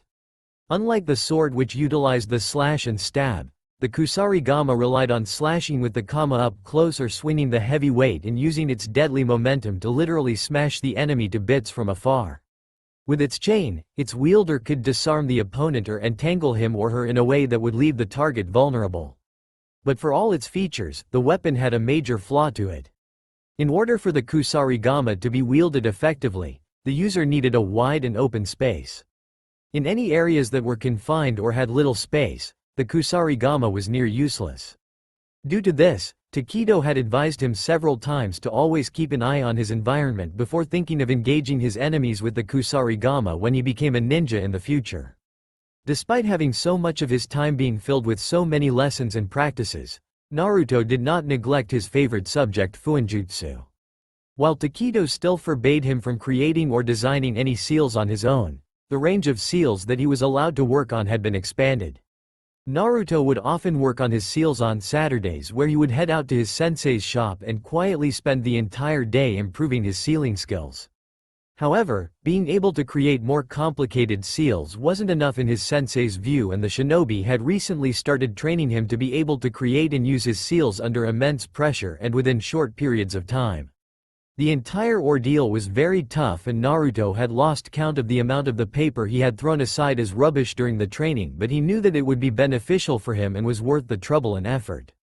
Naruto was broken from his thoughts as he heard someone called his name, and the boy looked up to see what it was. It was his Chunin instructor, and Naruto then understood that he had just been picked for the next round of the taijutsu spar. Nodding at Iruka, the Yondaime's son put his book aside and walked over to the ring, seeing that his opponent was Sasuke Uchiha. As the two of them performed the seal of confrontation, Naruto went through the plans for his spar against the Uchiha in his head. He had observed his sister's rival's performance on several occasions before and deduced that it would pose some challenge for him to defeat the black-haired boy. Of course, winning the spar against the Uchiha was the last thing that he had in mind. Had his sparring partner been anyone else save his sister, Naruto would not have hesitated to defeat him or her, so long as it did not involve revealing any of his true skills. But Sasuke wasn't just anyone. From the day he had entered the academy, Sasuke had been very popular in the academy, being regarded by many of the students and teachers to be gifted as his brother Itachi and second only to his sister Natsuki. For a student who was seen by everyone to be only above average, beating the son of the head of the Uchiha clan would draw a lot of attention on him and was likely to compromise the mask that he had been wearing in front of everyone in the village all this time. Not to mention that the extra attention would only be a burden on his already tight schedule. No, it would serve his purpose if he were to lose to the Uchiha, though it would be best if he tried to make it look as though he had put up some sort of a decent fight. With that, the blonde got himself into the standard academy taijutsu stance and waited for the signal that would begin the spar. Meanwhile, it's been a really long time since I've last seen you, Ao. I must admit that I am a bit surprised to see you here, Takedo said as he rummaged through the cupboard in front of him. The ninja was in the smaller room of his shop that he had just closed for the day and was still in his disguise. The man he was speaking to was standing at the counter, who was in his late 20s and wore a serious expression on his face. There was an eye patch covering the man's right eye and a headband with the symbol of Kirigakure, the hidden mist village, on his forehead. Ao did not reply as he took his seat at the counter, studying the room he was in. It is then, Takedo mumbled to himself before producing a pot filled with hot tea together with 2 cups. He took his seat on the other side of the counter, putting the 2 cups on the counter desk before pouring the tea into them and handing one over to his guest. The hunter nin eyed the cup of tea warily and waited for Takedo to drink his tea before cautiously sipping from his own cup. For a while, neither one said a word as the 2 men finished their tea in silence. Several minutes had passed before Takedo finally spoke. Tell me, Ao, why are you here? I doubt that you came here for a friendly chat. Mei sent you here, didn't she? After all, she was the only person in Kirigakure who knew where he was for the past 10 years. One of the few that he had still kept in contact with. Yes, I was sent by her. I am sure that you have heard of the civil war that is currently happening back in Kirigakure by now. Takedo nodded his head. With the help of certain reliable sources, he had been able to keep a close track of the events that were occurring throughout the elemental countries. He knew that just 3 months ago, a large part of Kirigakure had chosen to rebel against their Mizukage and were being led by Mei Terumi, who was one of the few remaining friends that he had. Seeing the shinobi nod his head, Ao chose to continue. Then I'm sure you know the reason I'm here, Takedo. For the last 3 months, we have been gathering as much support as we can for the war against Yagura. Even now, several missing nins that were once part of the village, including Zabuza himself, has agreed to return and join the war. While we may not be able to reverse the damage that had already been done, we can at the very least put an end to Yagura's reign and the madness that he has started. I understand that you're no longer interested in working for any of the hidden villages years ago, Takedo, but we could use your help. Your skills can help us end this war faster than it needs to be and avoid having more blood spilt than it already has. Takedo said nothing and poured himself another cup of tea. It was a while before he spoke once more. I'm in. That is, if your side is willing to agree to a few terms of mine. 2. And what would those terms be? Ao asked as he narrowed his eyes at the shinobi. Takedo turned to look at Ao and saw the suspicion in the hunter nin's eyes. It's nothing much, Takedo said, pausing to take another sip before continuing. Just the same ones that your village had agreed to back then. Ao frowned as he realized what the ninja was asking for. He wanted to say no but decided against it. The shinobi would never agree to anything less than that, and Mei had been adamant on securing Takedo's support in the war. Fair enough, he replied. Now, when will you be able to get to Kirigakure? 3 weeks. There are some unfinished business that I need to clear up elsewhere, and it is going to take some time. Ao nodded his head, although he did not feel satisfied with the shinobi's answer. He had known the man long enough to know that the ninja had never really cared for any of the hidden villages he had served. So what were the reasons for him agreeing to this? 3. Nevertheless, his mission was complete and there were other shinobis that he needed to contact. He will just have to keep a close watch on Takedo's activities when the shinobi arrived at Kirigakure. Takedo watched the Kirigakure ninja leave before giving a tired sigh. It was a good thing that the hunter nin did not pursue the reasons behind his decision to join the war, for Takedo doubted that Ao would have allowed him to if he had known about his plans. Truth be told, he had already made up his mind to join the rebels in the civil war a long time ago. He could have departed with his student when the boy had agreed to follow him, but he had chose to wait to see if anyone would come requesting his aid. It helped to have some sort of excuse for him to be there, something to smoothen his operations there and cause fewer questions to be asked. The foremost reason for all of this was for his student Naruto. For nearly 5 years, he had trained Minato's son in the art of the shinobi, and while he had yet to teach the kid everything, the boy possessed more knowledge and skill than any other kid in Konoha. Though his student did not know it, he was as strong as a low-ranking chunin, which was impressive for one his age. Takedo had to admit that he had somehow grown attached to the Yondaimi's son somewhere along those years. Besides, he did feel responsible for his student's future, as he was uncertain about if the kid was to remain here in Konoha. When Minato and Kushina had finally decided to include their son into the training, he had felt a mixture of satisfaction and regret, with the latter feeling gone when Naruto had told him that he did not want to stop his training with him, though he did not say why. Not that Takedo actually minded. Things had become really tight for Naruto's timetable because of that, but at least it had seemed at that time that the boy's problem with his family was going to be fixed. The boy's parents had begun to include Naruto back with their activities, and Takedo was sure that the bonds between them would be back to normal. That was, until he had noticed that the two had slowly went back to paying more attention to Natsuki than their son. Perhaps it was partly his fault that Naruto had become more reserved than his family than he normally would have. In return, his parents had mistook their son's lack of communication that the boy did not need as much time as his energetic sister, who could not be left alone for more than a minute. Maybe there was a problem with Natsuki's control over the Kyuubi than he wasn't aware of, one which could have forced the two to suddenly need to divert the attention meant for their son back to her. Or did they just so happen to have gotten used to ignoring their son and caring more for their daughter? Whatever it was, it had hurt his student, and the two people he had once respected had still played a role in it. And if they thought that Naruto would be fine on his own, they could be nowhere near the truth. What about Konoha, which was the boy's home? It was to be expected that the people in the village would generally show more attention to the Jinchuriki over the fact that she was the savior of Konoha. At least they had not completely forgotten or ignored the Yondaimi's son, though Takedo wished they could have done more. But they had yet to see the real Naruto. How would they react once his student revealed his true colors? To this day, the people of Konoha still had a narrow-minded perception of the things around them, one that had been reinforced by every event that should have been taken as an important lesson, to the point where anyone that did not share their view was often looked down upon.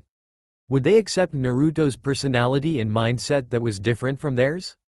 Or would they shun him as they would with anyone else they deemed different? What if they were to learn the boy had been learning under him?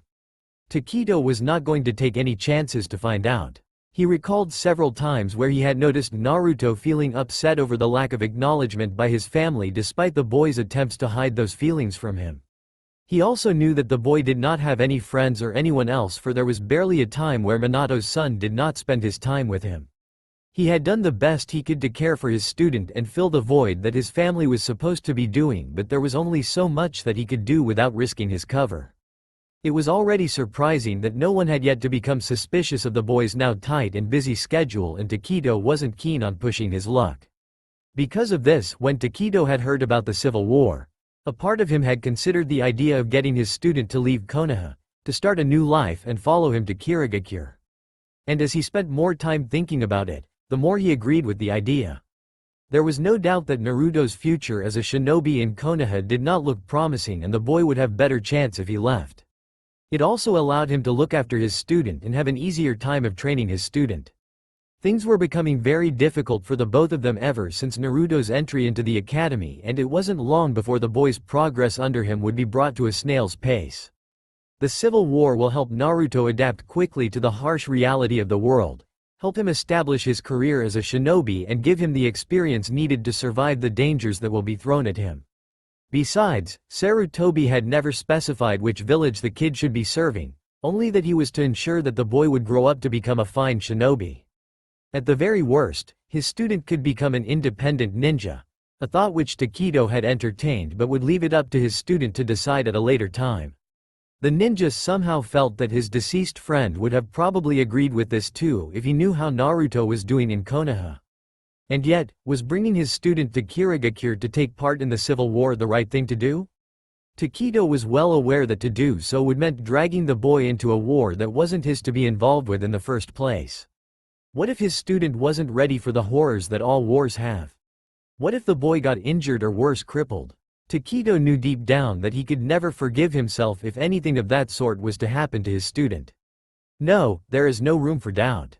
The ninja thought as he went back to his second room. He had better things to do than to be having such thoughts. He had to make sure that Mei's side held all the cards in the Civil War.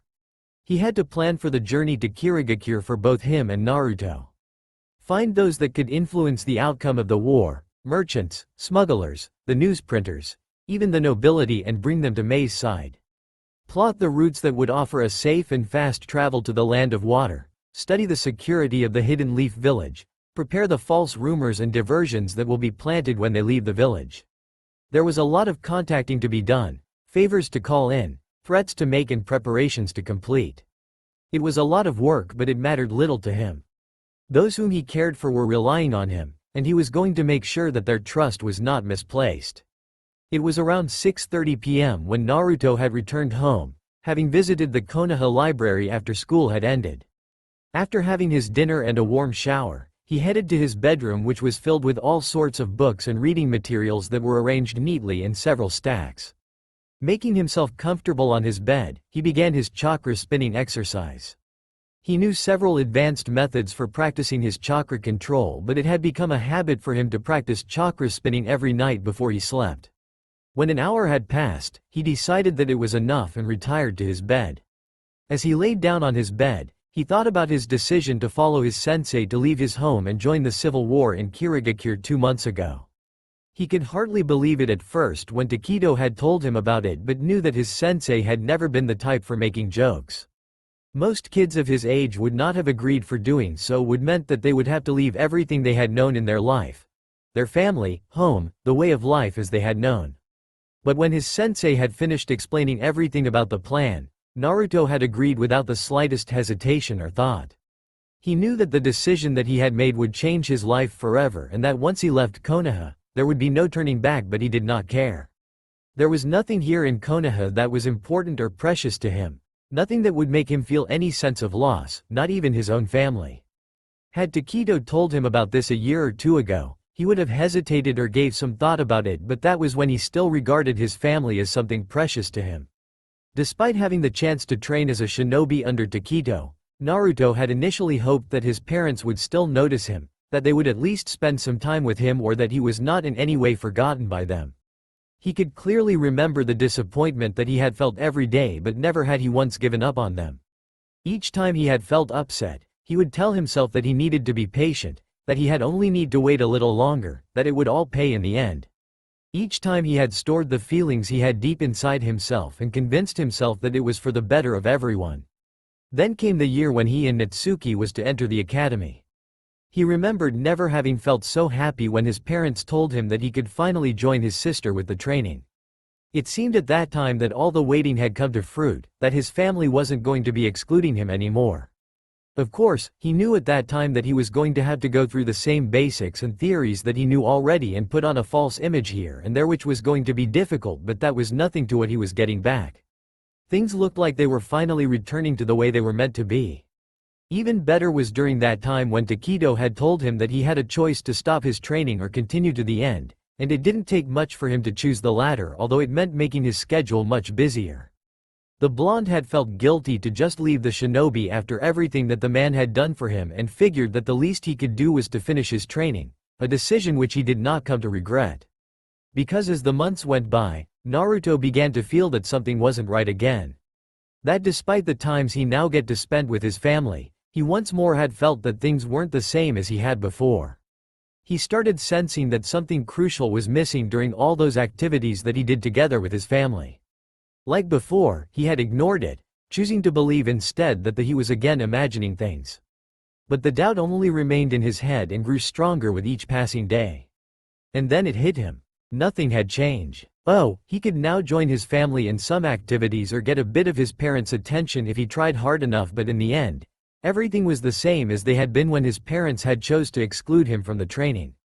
That in spite of the changes that had taken place, the fact was that his parents still favored his sister over him. His parents would ask Natsuki about how her day had went and did not do the same for him sometimes. When he had achieved something during the training with them, they would only give a brief acknowledgement while praising Natsuki for even the simplest of achievements. During the visits he went on with his family, his parents were always mentioning about Natsuki, but the only time his parents did mention him was when someone asked or talked about him, or when it was his birthday, where they would just wish him so before completely forgetting about him. And this time, there was no reason for them to be doing so. On what grounds did they had left that allowed them to treat him as though he did not matter that much in their eyes? Something had snapped inside him on that day when he had realized that all his hopes and waiting had been for nothing, that he had been wasting his time. Naruto wasn't sure what it was, but he had suddenly found himself feeling more and more distant from them with each passing day. Where he should have been happy to get to do something with them, it now felt more like a task that he had to complete just to get their attention off him. He couldn't exactly say that he hated his parents, but neither could he say that he trusted them or feel in any way connected to them. But what about his sister Natsuki? Well, he did not have the same feelings as he had with his parents when it came to her. Despite everything she had, it wasn't her fault that the Kyuubi was sealed inside her, or that their parents and the rest of Konoha had chose to pay more attention to her. On one hand, the two of them did not talk with one another as they used to, and Natsuki seemed to be more content to be mixing with the many friends she now had than him. But the same could have happened to him had it been him that the Kyuubi was sealed into. Not to mention that it was a great burden that she was carrying, although Natsuki had yet to realize it. Still, Naruto was unsure whether he could regard her as someone important to him. Perhaps things were better off as they now were. Everyone in the family seemed to be content with their own lives, and Naruto felt that sooner or later, he would be completely forgotten. And what about the village? Naruto knew that he could not blame the people of Konoha for noticing his sister more than him. It was up to them to decide who they wanted to talk to, and it was not like they bore him any ill will. Not that it mattered to him anymore. He had stopped caring for the company of his family or any of the villagers ever since that realization. Not surprisingly, he preferred spending his time with Taketo, the only person in this village who he really cared about. While he may not be related to his sensei by blood, the man could understand him and his pain, and was the only one who had offered him comfort and words of advice whenever he had felt down. It was Taketo who had noticed him and actually cared for him in the end. It was the shinobi who had brought him around the village, showing and teaching many things that his parents never did. And he did it all in spite of risk of being discovered by village and getting into harm's way. The only person who knew and understood his personality and goals. Naruto knew that there was nothing that he knew about the war he would be joining in, but it gave him the opportunity to start a new life, to leave the mess that has inhabited his entire life behind. Free to pursue the life that he wants and not the ones forced upon him by others. To have the chance to follow the person important to him and protect him. Not to mention there was also a chance that he may learn more about his sensei's past in Kirigakure. Even after nearly 5 years training as a shinobi under Taketo, Naruto still knew very little about his sensei's past. What was it that happened at Omegakure that Taketo did not want to remember? Why were the books that his sensei had passed to him regarded as forbidden texts there? And why did his sensei seem to have a certain dislike for Konoha? Despite the attempts he made to learn more about his sensei, they served only to create more questions for him, and the books he'd read in both his father's library and the Konoha library did little to help him in his search for answers. The only thing he knew was that Omegakure was once a major hidden village in the elemental countries that fought against Konoha during the Second Shinobi World War. Somehow, Naruto felt that he would be able to find some of the pieces behind his sensei's past in Kirigakure. Yes, There was nothing for him here in Konoha, and it would be in everyone's interest if he were to leave Konoha and follow his sensei to Kirigakure to find a better future and even perhaps, another reason for him to become a shinobi. With that single thought in his head, Naruto knew that he was making the right decision in his life and allowed sleep to finally claim him for the night. The sun was setting, its slow descent casting an orange haze above the horizon and bathing the Hidden Leaf village in shades of gold and amber. The village's activities were drawing to a halt, its people retiring back to their homes or nearby establishments to rest for the day. Sitting on the rooftop of his house, Naruto took a deep breath, enjoying the evening breeze that had came blowing down to the village from the nearby hills as he quietly watched the setting sun. As the sun slowly receded into the horizon, he felt an unexplainable emotion stirred deep within his heart. He had witnessed many sunsets before in his life, but none of them will be as meaningful or important as this one. It was the last sunset that he was probably going to see here in Konoha for a very long time, a reminder of the events to come in a few more hours. That the life he had known was coming to an end. 2 weeks ago, he had been given the green light by Takito to start the preparations for the journey to Kirigakure. Before that had begun, he had to go through several briefings with his sensei about the plans for leaving the village. Closing his eyes, he thought about the map that he had memorized back at the shop and the route to Kirigakure that the ninja had plotted in his head. Naruto was to wait in his room tonight where his sensei will come to pick him up at midnight. The two would then sneak out of the village, although how they were exactly going to get out of the most powerful hidden village without being seen by those guarding the walls was something that the shinobi did not elaborate in detail. Now, if they did manage to leave the village without a hitch, things should be relatively simple from there, although it was going to be physically taxing. For the most of the journey, they will be avoiding the roads whenever possible and travel through the woods and plains to mask their movements. There was going to be little for rest as they will be constantly on the move.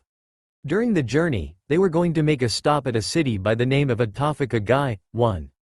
According to Takito, there were a few people that the man needed to meet first before they could head to Kirigakure. From there, they will go straight for the port city which connected the land of fire with the land of water and oversaw most of the trade between the two nations. There, they would be meeting up with a certain contact by his sensei who will get them to the latter unnoticed. Apparently, the side that they were going to be fighting against was well aware of the support that the rebels were procuring throughout the elemental countries. News has it that in order to counter this, many of the ports in the island nation had been closed down while the major ones were put under heavy watch. Permits were being distributed to certain individuals and the loyalists, as Takito had come to call them, had declared that anyone who entered the land of water without the permit would be treated as an enemy and persecuted with extreme prejudice. It was a smart move in Naruto's opinion, but one that should have stirred up a political storm by now in the island nation. After all, they were doing something that only the water daimyo had the authority to do. 2. Anyways, once they had successfully left the port city, they should be ideally safe from the Konoha ninjas as they would be outside the area where the ninjas did not have the jurisdiction to be. And if they were lucky, they might be able to meet up with some of the missing nins at the port city. Going back to the preparations, he had immediately set himself to work after that, securing all the necessary items for the journey. That had meant traveling equipment, shinobi gear, medical supplies and enough food to last for a few days. He had also taken the effort of concealing his true looks through the use of genjutsu as he had went to buy those supplies and equipment, making sure that he did not buy them all at a single shop and had changed his appearances for every shop he had entered. Once his disappearance was noticed by someone in the village, Konoha would send every available ninja to search for him regardless of whether they cared for him or not. 3. An investigation would be made and everyone in the village would be questioned thoroughly. It was important that no traces that could lead his pursuers to him and his sensei was left behind. It will make things harder for those searching for him, forcing them to cover everywhere instead of a specific area. That way, every step that he took meant widening the circle that the Konoha ninjas would have to search and lower the chances of finding him. There was no need to be bothered by the possibility of being tracked down by the ninkin. Takito had told him that it was going to rain heavily tonight, which will wash away all scent of him and his sensei. After checking and rechecking the items he had bought, he had brought them to medicine shop to see if he had prepared enough for the journey. Most people would have considered this to be unbefitting for a shinobi, but Naruto knew better. For all the training he had, it was still his first time doing such things. Better to ask for help and learn from it than to not do so and risk creating problems during the journey. After all of that was done, he had them all sealed into a scroll. But when that was all over, he had noticed that he still had 10 days before the day would come. With his sensei busy making his own preparations, the remaining days had been spent undergoing his own physical exercises that were longer and more intensive than what he usually did or practiced his skills for several hours. When night came, he did what he could to learn about the land of water by reading a few books. He wasn't sure what he was going to find when he got there, but he was determined to make sure that he would not be caught unprepared. Time had went by quickly, and before he knew it, it was his last day in the village. Still watching the orange ball of light, or what's left of it, the Yondaime's son suddenly felt a hand clasped on his right shoulder. Turning his head, he was surprised to see that it was Takedo, who had a scroll case slung across his shoulder. When did his sensei get here? And how did he not notice his presence? Takedo-sama, what are you doing here? Naruto asked. He was about to stand up and face the ninja, but his sensei stopped him. I came to see how you're doing, Naruto. In a few more hours we'll be leaving this village and I wanted to be sure that you're ready, Takedo replied, unslinging the scroll case and putting aside as he sat beside his student. Their conversation started with the preparation they had made, doing one last check to see if they had left anything out. Finding that they had not, Naruto went on to talk about the things he had done for the past 10 days, but stopped minutes later when he heard the sounds of the sister shouting happily as she ran downstairs from her room in the house. Naruto gave a sigh. That can only mean that his father had just returned home from his work. He could easily picture his father hugging his sister at this current moment, asking her about how her day went before giving her something that he had gotten on his way back home. While Natsuki checked her present, his mother would then come out to greet his father before returning back into the kitchen to finish preparing dinner. In a few more minutes, it would be time for dinner, where they would all gather at the dining table to eat. It had been so for the past 5 years and would probably the same for the next few years. The only difference is that by tomorrow, there would be a person missing from this pattern. Well, he'd best be getting back into his room. Thanks for checking on me, Takedo-sama, but I better get back inside. I'll see you tonight, he said, but just as he was about to head back, Takedo stopped him. Wait, there's something that I need to ask you before you go, Naruto. What is it? Naruto asked, curious about what his sensei wanted to talk about. I know that I've asked you this question before, but I'm going to ask you one last time, the ninja said in a very serious tone that Naruto had rarely seen him use. In a few more hours we will be leaving this village for Kirigakure. That means that you will be leaving your family, home and the life that you have known until now. Once this happens, there is no turning back. So I am going to ask you one last time, is this the path you wish to take? I won't lie to you, Naruto. The path before you is one filled with danger and uncertainties. The world is a cruel and unforgiving place, and you will experience many hardships and burdens that will test your resolve and force you to question your beliefs. If you choose to step back, do not hesitate to do so. It is not an easy path, the one you have chosen, and I will not blame you if you decide to turn back. When his sensei was finished, Naruto quietly thought about everything that Takedo had told him. A minute passed before he turned to look at the ninja and fixed his sensei with the same determined look he had given him years ago. Yes, the blonde said, the voice filled with confidence. This is the path that I want to take. This is the life that I want, and no matter what happens, I will not back down. I promised you before that I will be the greatest ninja that you'll ever know, Takedo-sama, and I mean it.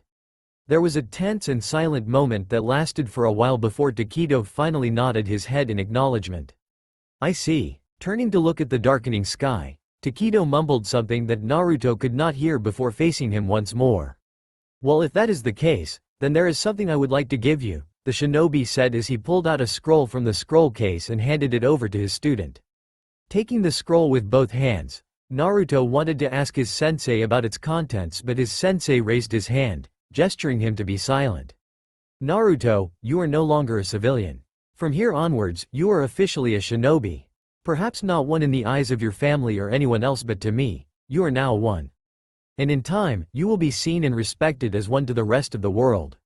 I want you to know that I am proud to have you as my student. And that no matter what happens, know that I will always be there to help you whenever you need it, Takedo stated. As for what's inside the scroll, it's a surprise. I suggest that you wait until everyone is asleep before opening it. I can assure you that you'll have plenty of time to check them out before midnight. Stunned by his sensei's words, Naruto did not know what to do for a moment. In the end, he bowed respectfully at his sensei. Thank you, Taketo-sama. Taketo waved his hand dismissively as he picked up the scroll case and began walking away. There is no need to thank me, Naruto, you've earned it. Now, I do believe that it is time for us to get going with our own things. I'll be seeing you at midnight. With that, the shinobi disappeared in a swirl of black mist. Naruto stood where he was for a while, staring at the spot where Taketo had been seconds ago. He then remembered that it was time for dinner and hurried back into his room. The last thing he wanted was for someone in his family to come and see why he had yet to come downstairs for dinner. The time was 11 p.m. when Naruto was finally sure that his entire family was asleep. Standing in his dark room, he went to his bed to get the scroll that Taketo had gave him. Everything else that was important was already sealed in a scroll which he had kept in his own scroll case.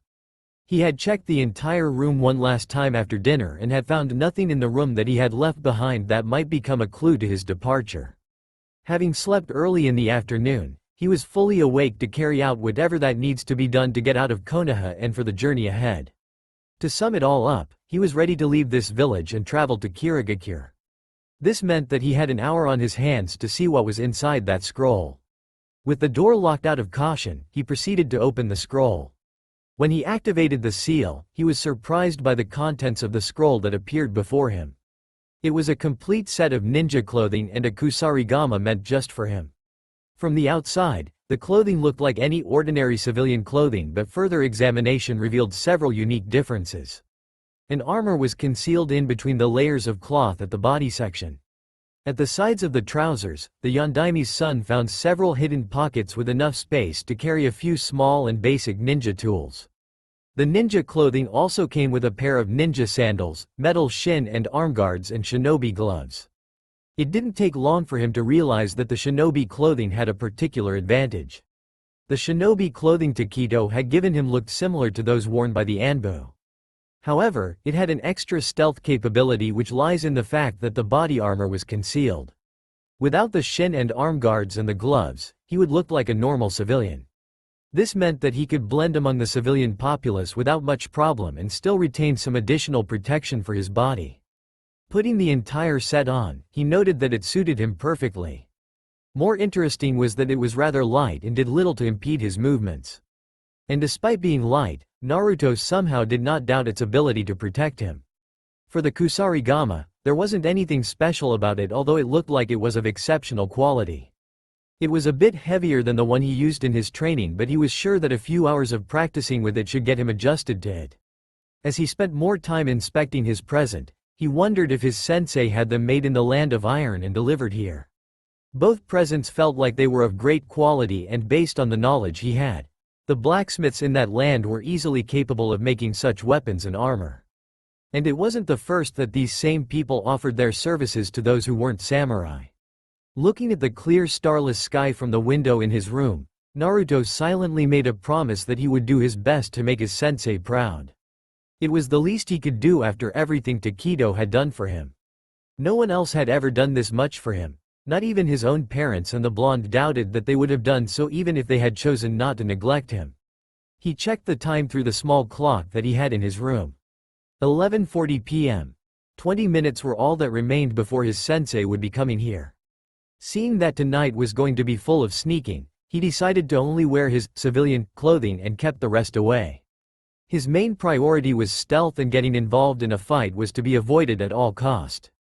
If he was to wear all his armor, any patrols could instantly identify him as a hostile. It was true that most of the villagers was asleep by now, and the shinobi patrolling the village would be suspicious with those whom they weren't familiar with, but it would give him a chance to avoid trouble no matter how slim it may be. 4. With nothing else to do, he lay down on his bed and waited anxiously for his sensei. It was 11:42 p.m. and nearly the entire village was asleep. The night was rather peaceful and quiet, but that would all be gone in less than an hour due to the coming storm, Mirikatoji, Taketo thought. The shinobi was at the Hokage mountain, standing in front of a large memorial stone that was made purely of marble and had a list of names engraved on it. It had been erected a year after the Kyuubi invasion as a memory to those who had lost their lives during the Biju's onslaught. For some, it was also a place for them to pray for their deceased friends and relatives whose bodies were never recovered on that fateful day.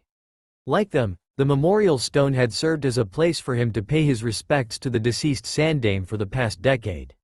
With the third Hokage's body laid to rest with the rest of his clan in the clan's estate, it was the only place for Taketo to do so. And now, it was time for him to pay his final respects to his friend. Lighting up some incense, he knelt before the memorial stone on both knees and muttered a silent prayer. As he prayed, he remembered the peaceful look on his friend's face during the last moments of his life and the promise he had made to the dying Kage. It had been almost a decade since that day, but it still felt as though it had happened just only yesterday. At least his friend had passed away peacefully. It was the least the Sandaime deserved after everything that he had done for the elemental countries. The third Hokage's ideals of peace may have been naive, but they had noble and something that Taketo had always respected. It was a pity that Sarutobi's dreams of peace can never be realized. He did not know exactly how much time had passed as he prayed, but felt that it was time for him to get moving and finished his prayers. Putting the incense into a nearby pot that was prepared by the village for public use, he then pulled out a scroll and took out an item. It was a shinobi headband with the symbol of a leaf on it. Given to him by the Sandaime during the early years of their friendship, it had been a sign of his unofficial support for Konoha. The third Hokage had always wanted him to join the village and live alongside with them, an impossible request by the end of the Third War. After the nine-tailed Biju's attack, he had kept it due to his promise to look after Naruto and make sure that the boy became a fine shinobi. But now that his student was going to leave Konoha for good, there was no longer any need for him to hold onto it. Placing it beside the memorial stone, he stood up and gave a respectful bow before taking his scroll case and turning his back to it. "I'm sorry, Sarutobi," Taketo said as he walked away, "but I can't forgive them, not after everything that has happened. Farewell, my friend, and know that Naruto will be a great shinobi as I have promised you." Upon reaching the stairs, he stopped and took a deep breath, pushing all thoughts of his past away and focusing on the current task. He had about 10 minutes to get to the Namikaze estate, which was more than enough time for him. After getting his student, the two of them will sneak out of Konoha and head for Kirigakure. Deactivating the Genjutsu seals, his civilian disguise was gone and he was revealed to be in his shinobi clothing. As he slung his scroll case across his shoulder, Taketo turned to look up at the sky where several dark clouds were gathering. It was time. Minutes later, the low rumbling of thunder could be heard as Taketo got closer to his destination. The shinobi moved quickly through the trees and bushes, covering as much distance as he could in a short period of time and barely making any sound as he did so. He kept a careful lookout for any hidden traps or patrolling ninjas, although he knew that there weren't any. Of course, this was not the case years ago. During the early years of his stay here in the village, security for the Namikaze estate was tight and it had been difficult for him to infiltrate the estate back then. The surrounding area of the estate back then had once been filled with many complicated traps and several squads of Anbu that would patrol the area all day and night in an elaborate pattern that was changed every day. After the Kyubi incident, Konoha's position as the most powerful and influential hidden village was greatly weakened. With the loss of so many shinobis and the death of the Sandaime who had been responsible for maintaining close ties with the other hidden villages, leaders and influential people, the Hidden Leaf village had found itself vulnerable and easily threatened by the other major hidden villages. Those days had been filled with many tense moments, with the village's enemies ready to strike at the slightest hint of weakness and its allies coming close to breaking their ties. At that time, everyone knew that the village could not afford any setbacks, and it was agreed by the council that every measure must be taken to protect the Yondaime and his family, whose reputation and influence was the main reason the village was still standing. But as time passed, Konoha was able to lick its wounds, and with that, the estate's security began to wane. By the time Naruto was 6, security for the Namikaze estate was anything but tight. The many years of peace had caused the people of Konoha to become arrogant, allowing complacency to worm its way into the village once more. Not that Taketo was going to be bothered by it. He did not care about the village after the Sandaime's death, and the entire thing only made his duty much easier. Sighting a large clearing ahead, he stopped and crouched behind a nearby bush. Moving the leaves and branches aside with his hand, he watched the clearing before him, his eyes wary. Standing just a few meters away from him was the wall that separated the estate from the rest of Konoha. Scanning the clearing for any signs of people, he was convinced that all was clear and chose to make his next move. Stepping carefully out from his cover, he made his way to the wall. When he was only a few steps away, he halted and dropped to one knee before opening his scroll case. Currently, the only remaining defense left in the estate against any intruders was a set of seals that Minato himself had created on the walls. Designed to detect anyone that tries to enter the estate, if the intruder's chakra did not match those that the Yondaime had keyed into the seals, the intruder would be struck by a powerful jutsu that would render him or her paralyzed. A burst of chakra would then be released by the seals, one strong enough to alert every single Konoha ninja in the village. Furthermore, the security seals were designed to be invisible to the naked eye, and only those who had good chakra sensor abilities or fuinjutsu skills had a chance of detecting them. To make matters interesting, the seals could not be disabled through normal means without triggering the rest of them, for they were all linked together to form a chakra circuit. If any of the seals was deactivated, the circuit would be broken, thus activating the rest of the seals. He had to admit, the seal work was a masterpiece and was an effective security system against anyone. Well, anyone that wasn't adept in the art of sealing. Opening his scroll case, Takedo pulled out a large blank paper with a large seal drawn in the middle and spread it wide open. Activating it, he watched as the seal began to glow with small discharges of electricity forming around it. Seeing that the seal was working properly, he then placed the paper onto the wall. Upon making contact with the wall, the electric discharges spread across a large section of the wall and produced a buzzing noise. It lasted for several seconds and his seal glowed brighter than ever. Then, the electric discharges faded away, the seal stopped glowing and several of Minato's security seals became visible. Takedo smiled, his seal had done its work. No matter how complicated or powerful a seal was, it was created through the same set of rules. Because of this, the greatest threat to any fuinjutsu user was another fuinjutsu user. Anyone who practiced the art of sealing would be able to disable or counter a certain seal if they possessed enough creativity and was prepared to spend a lot of time and effort into it. This was common knowledge among fuinjutsu users, and Takedo found it hard to believe that Minato had put his entire trust into a single set of seals to protect the estate.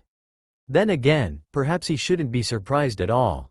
Ever since the destruction of Uzushiogakure, there had been a steady decline in the number of fuinjutsu users. Today, the only known fuinjutsu experts in the elemental countries were the Toad Sannin, Orochimaru and the Yondaime. At the rate things were going, fuinjutsu might one day become a lost art. Minato must have probably assumed that there was no one talented enough in the art of sealing to break past his seals, and that the snake wasn't brave enough to threaten him and his family. He chuckled inwardly as he tried to imagine the chaos that would ensue in the village once they realized that the Hokage's son had mysteriously vanished without a trace or sign. Tensions with the other hidden villages were bound to rise sky high with the rumors and diversions that had been planted, and Takedo was curious to know about how the council was going to react to this crisis. And that wasn't taking into account the reactions by the other major factions. Oh, whatever Minato's reasons were, the fourth Hokage was sure going to regret it after tonight. Back to the seal, he had spent many sleepless nights examining the security seals and was able to create a seal to breach the seal defenses. His seal was an imitation of the security seal but was designed to reveal the security seals and attract the chakra flow to create a parallel circuit around several of those seals. Because it was designed in the same style as Minato's, the security seals would connect with it without any problem. From there, he could disable the security seals without the chakra circuit being broken, as the chakra was now passing through his seal instead of them. It took him a few minutes to disable enough seals for him to enter, and the moment the task was completed, he took one last look around before climbing over the wall. On the other side, he headed to the large house that was his student's home. Stopping at the section where Naturo's room was located, he proceeded to climb up to the window of his student's room. When he was at the side of the window, he paused to check the time. 12:01 a.m., he was right on schedule. With that, he knocked lightly in the window in a certain pattern that he and Naruto had agreed on. Knock, knock. Naruto's head shot up, his eyes wide open as he stared at the window. There was someone knocking on the window. Had Takedo arrived? He remained at his position, unsure of what himself. Then it happened again. Knock, knock, knock. It was again, and it was the second phase of the signal. Slowly, the boy got off his bed and cautiously approached the window, drawing a kunai to strike at a moment's notice. So far, whoever it was that was knocking on the window was getting the signal correct, and Naruto was sure that it was his sensei, but he waited for it to complete it nonetheless. Knock, knock, knock, knock. The last phase was correct, and Naruto put his kunai aside. Quickly but quietly, he slid the window open and watched as Takedo came in. His sensei was wearing the same shinobi clothing as the one he was wearing, but it looked old and worn. The man looked as though he had went through countless of battles and missions in his life. "I see that you've decided to make good use of my present," Takedo said as he examined him. Naruto nodded as he grabbed his scroll case from his bed. It was pleasing to know that the two of them had the same idea with their choice of not wearing any of their armor. "So, are you ready to get going?" his sensei asked. A grin formed on Naruto's face as he used his genjutsu to change his appearance to the boy Minori. 5. Feeling a sense of excitement stirring in his heart as everything that he had trained for was going to be put to use. "Hi Takedo-sama." "Good," his sensei said and gestured at the window. "I'll brief you on the plan when we get to the village. I now need you to head down and wait for me. I'm going to make a quick check to see that there's nothing left that may serve as a clue." "Sure." Leaving his sensei to his task, the 10-year-old boy slid out of the window and attached himself to the wall using his chakra. He noted that it was drizzling as he climbed down to the ground. If what his sensei had said was true, it was only going to get heavier. He waited for his sensei to finish his inspection, which didn't take long. The blonde saw the man coming out of the window a minute later. Sliding the window close, the ninja joined him on the ground. "Everything seems to be fine," Takedo said before facing at the direction where the wall was. "Come on, time to get moving." Both teacher and student stealthily made their way to the section where the ninja had entered the estate from. As they got over the wall, Takedo motioned for his student to wait. Standing beside the ninja, Naruto watched with fascination as his sensei proceeded to reactivate the security seals which he had never seen before and gingerly extracted a large seal which he assumed was what his sensei had used to enter the estate. When it was all done, there wasn't a single trace of the ninja's work, and his father's seals on the wall looked like they are working perfectly, as though they had never been tampered with at all. He had heard a lot about his father's skill in the art of sealing from the villagers, but had never actually seen his father at work or examined any of his seals. Takedo might know a thing or two about that, and the knowledge would definitely aid him in his own seal work when he was allowed to start working on his own seals. But that would have to wait for another time. He had to focus on getting out of the village. -12.18 am. "Stay here for a moment, Naruto. I'm going to take a look up ahead." Naruto watched as Takedo head onwards and disappeared into the darkness before taking a look around. The two of them were in a dark alley somewhere in the market district. Seeing that he had some time on his hands, he leaned against the wall to a quick break. They had entered the village several minutes ago and ever since then, had been sneaking through the village, all while his sensei had told him about the plan. They were going to a certain part of the village walls to the east of the village. The ninja had actually been spending every night for the last month observing and studying the village's defenses and had discovered that the section they were now heading for was lightly guarded than the others at midnight. With the reduced visibility thanks to the rain that was now heavier than normal, it was the best spot for them to make their escape. There had been other plans that his sensei had also came out with, but was to only be used had the current plan not been feasible. It explained why Takedo had not told him about the plan on how they were going to leave the village earlier, as his sensei wanted to be sure of which plan he was going to carry out. 6. They had been on the constant move through the village, jumping from building to building at one time and moving quickly through the alleys and small lanes at another. No attempts were taken to move in absolute silence. The rain had drowned out all possibility of their movements being heard. They had done their best to stay in the shadows, avoiding any sources of light as much as they could and dashing from one dark spot to another if they could not. All this time, it had been a bit difficult for him to keep up with his sensei, who seemed to be unaffected by the heavy rain and all the climbing, bending over and dashing they had been doing until now. They had been fortunate to have not came across any of the patrolling ninjas, although Naruto thought that he did spot one or two from a fair distance every now and then. And while they did come across a few civilians, they were either drunk or too busy trying to escape the rain to notice them all if they did actually see them to begin with. He spotted his sensei returning and approached him. "The street ahead is clear," Takedo said. "We're making good progress so far and it won't be long before we're there." "How much longer will it take?" "I would say around 5 minutes if we keep moving at our current pace," Takedo answered. And that was the end of the conversation as they resumed their journey in silence. Ignoring the flashes of lightning, the Yondaime's son noticed that it was getting harder to see what was ahead of him as the rain only grew heavier. He had to strain his eyes just to see anything further than a few meters and at times had to use his hands to shield his face from the constant hail of water droplets. It was the worst storm he had ever experienced in his entire life. And here his sensei was, not bothered by it all, still moving at that same speed they had been going until now and making turns here and there without any problem as though the entire storm was just a drizzle to him. Takedo was used to this, considering that he had spent most of his years in Omegakure, a place where it tended to rain nearly all the time according to the books. It was giving him a clear advantage over everyone in Konoha who did not have to face this sort of thing every day. True to his sensei's words, it wasn't long before the walls of the village came into sight. But as they got closer, the shinobi suddenly stopped and raised his hand, prompting Naruto to do the same. Instantly, the two of them remained still in the middle of a barely lighted street with Naruto watching his sensei who was eyeing their surroundings as thought he had sensed something. Then, the man turned to face his student and spoke his mind. "Someone's coming this way," he whispered. "We best hide." Upon hearing those words, Naruto quickly mimicked his sensei who quickly pressed himself against the wall of the buildings on his left where the shadows were. For a moment, nothing happened and Naruto strained his eyes to try to pick up anything up ahead in the deep darkness and rain but to no avail. But it didn't take long before he saw something. It was a lantern and Naruto could somewhat make out the faint outlines of a person holding it.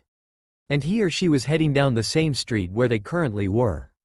Remembering his stealth training, the blonde flattened himself as much as he could against the wall. Hoping that the rain and the darkness were enough to cover him, he kept still and watched as the unknown figure got closer.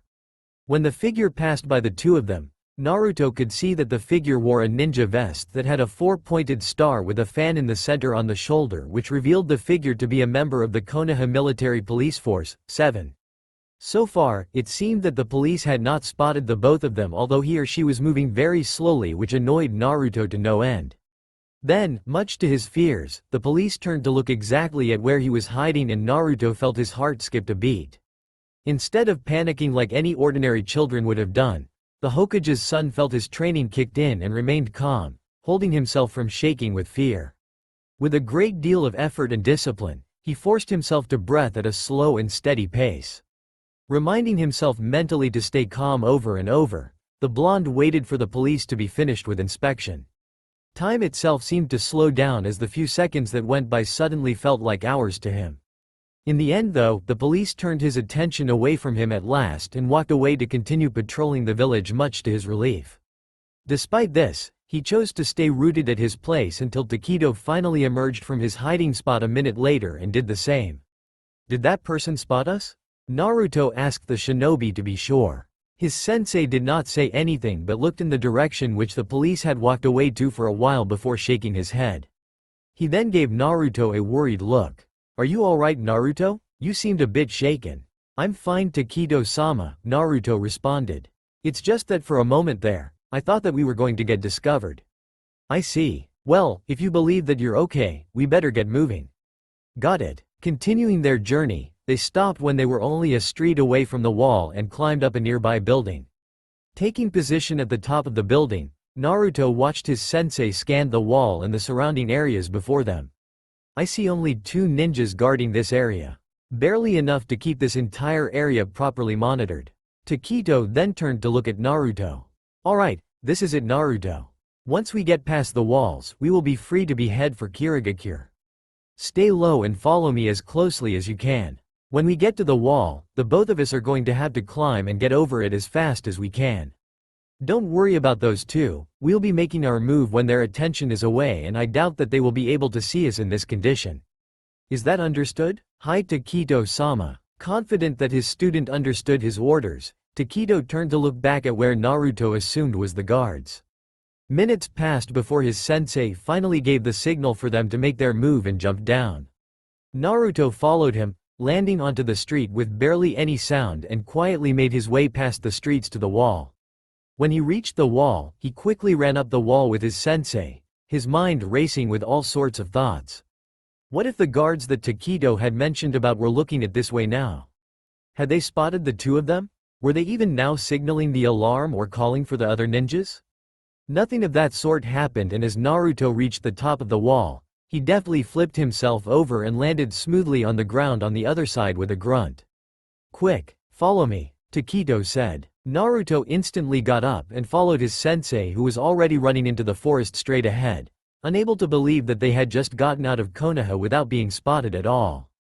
As they got further away from the village, a single thought ran in his head. He was free. -12.43 am. They continued to go deeper into the forest for several minutes before Takedo gave the order to stop and take a break. The village itself was no longer in sight, and Naruto could only see trees in every direction. Standing on a tree branch, he stared back at the direction which they had came from. He easily pictured the rest of his family sleeping peacefully despite the heavy pouring of rain, unaware of the events that were taking place tonight.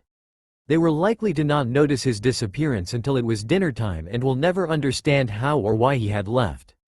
A part of him wanted to leave behind a message for them, to explain his reasons for leaving and clear any misunderstandings with them. But he could never do that, for it might expose his intended destination, and Naruto, like his sensei, was not about to take chances. He closed his eyes and whispered, "Goodbye." He stood there for a moment and took a deep breath. Closing his eyes, he released his breath and with it, the remaining connections that he had with his family and the village. When the blonde opened his eyes, he felt completely reborn as a new person. This was it. He was no longer Naruto Namikaze, twin brother of Natsuki, son of Minato Namikaze and Kushina Uzumaki. He was no longer a citizen of Konoha. He was just Naruto, a simple boy with no one but his sensei as his family. A ninja who is not a part of any hidden village and does not owe his allegiance to anyone but his sensei. A boy who had pushed the reset button and now was free to choose from a multitude of paths that were now laid before him. A choice that only he alone can make and will define who he is. And tonight, he would be traveling with his sensei to Kirigakure to aid the rebels in the civil war in hopes of a better future. He felt a comforting hand on his shoulder and knew that it was Takedo. "Come Naruto, let's get going." "Yeah." Turning away, the 10-year-old boy followed his sensei, jumping from tree to tree as he now took his own place in a world of infinite possibilities. That's all for now. If you enjoy, then please like, share and do comments.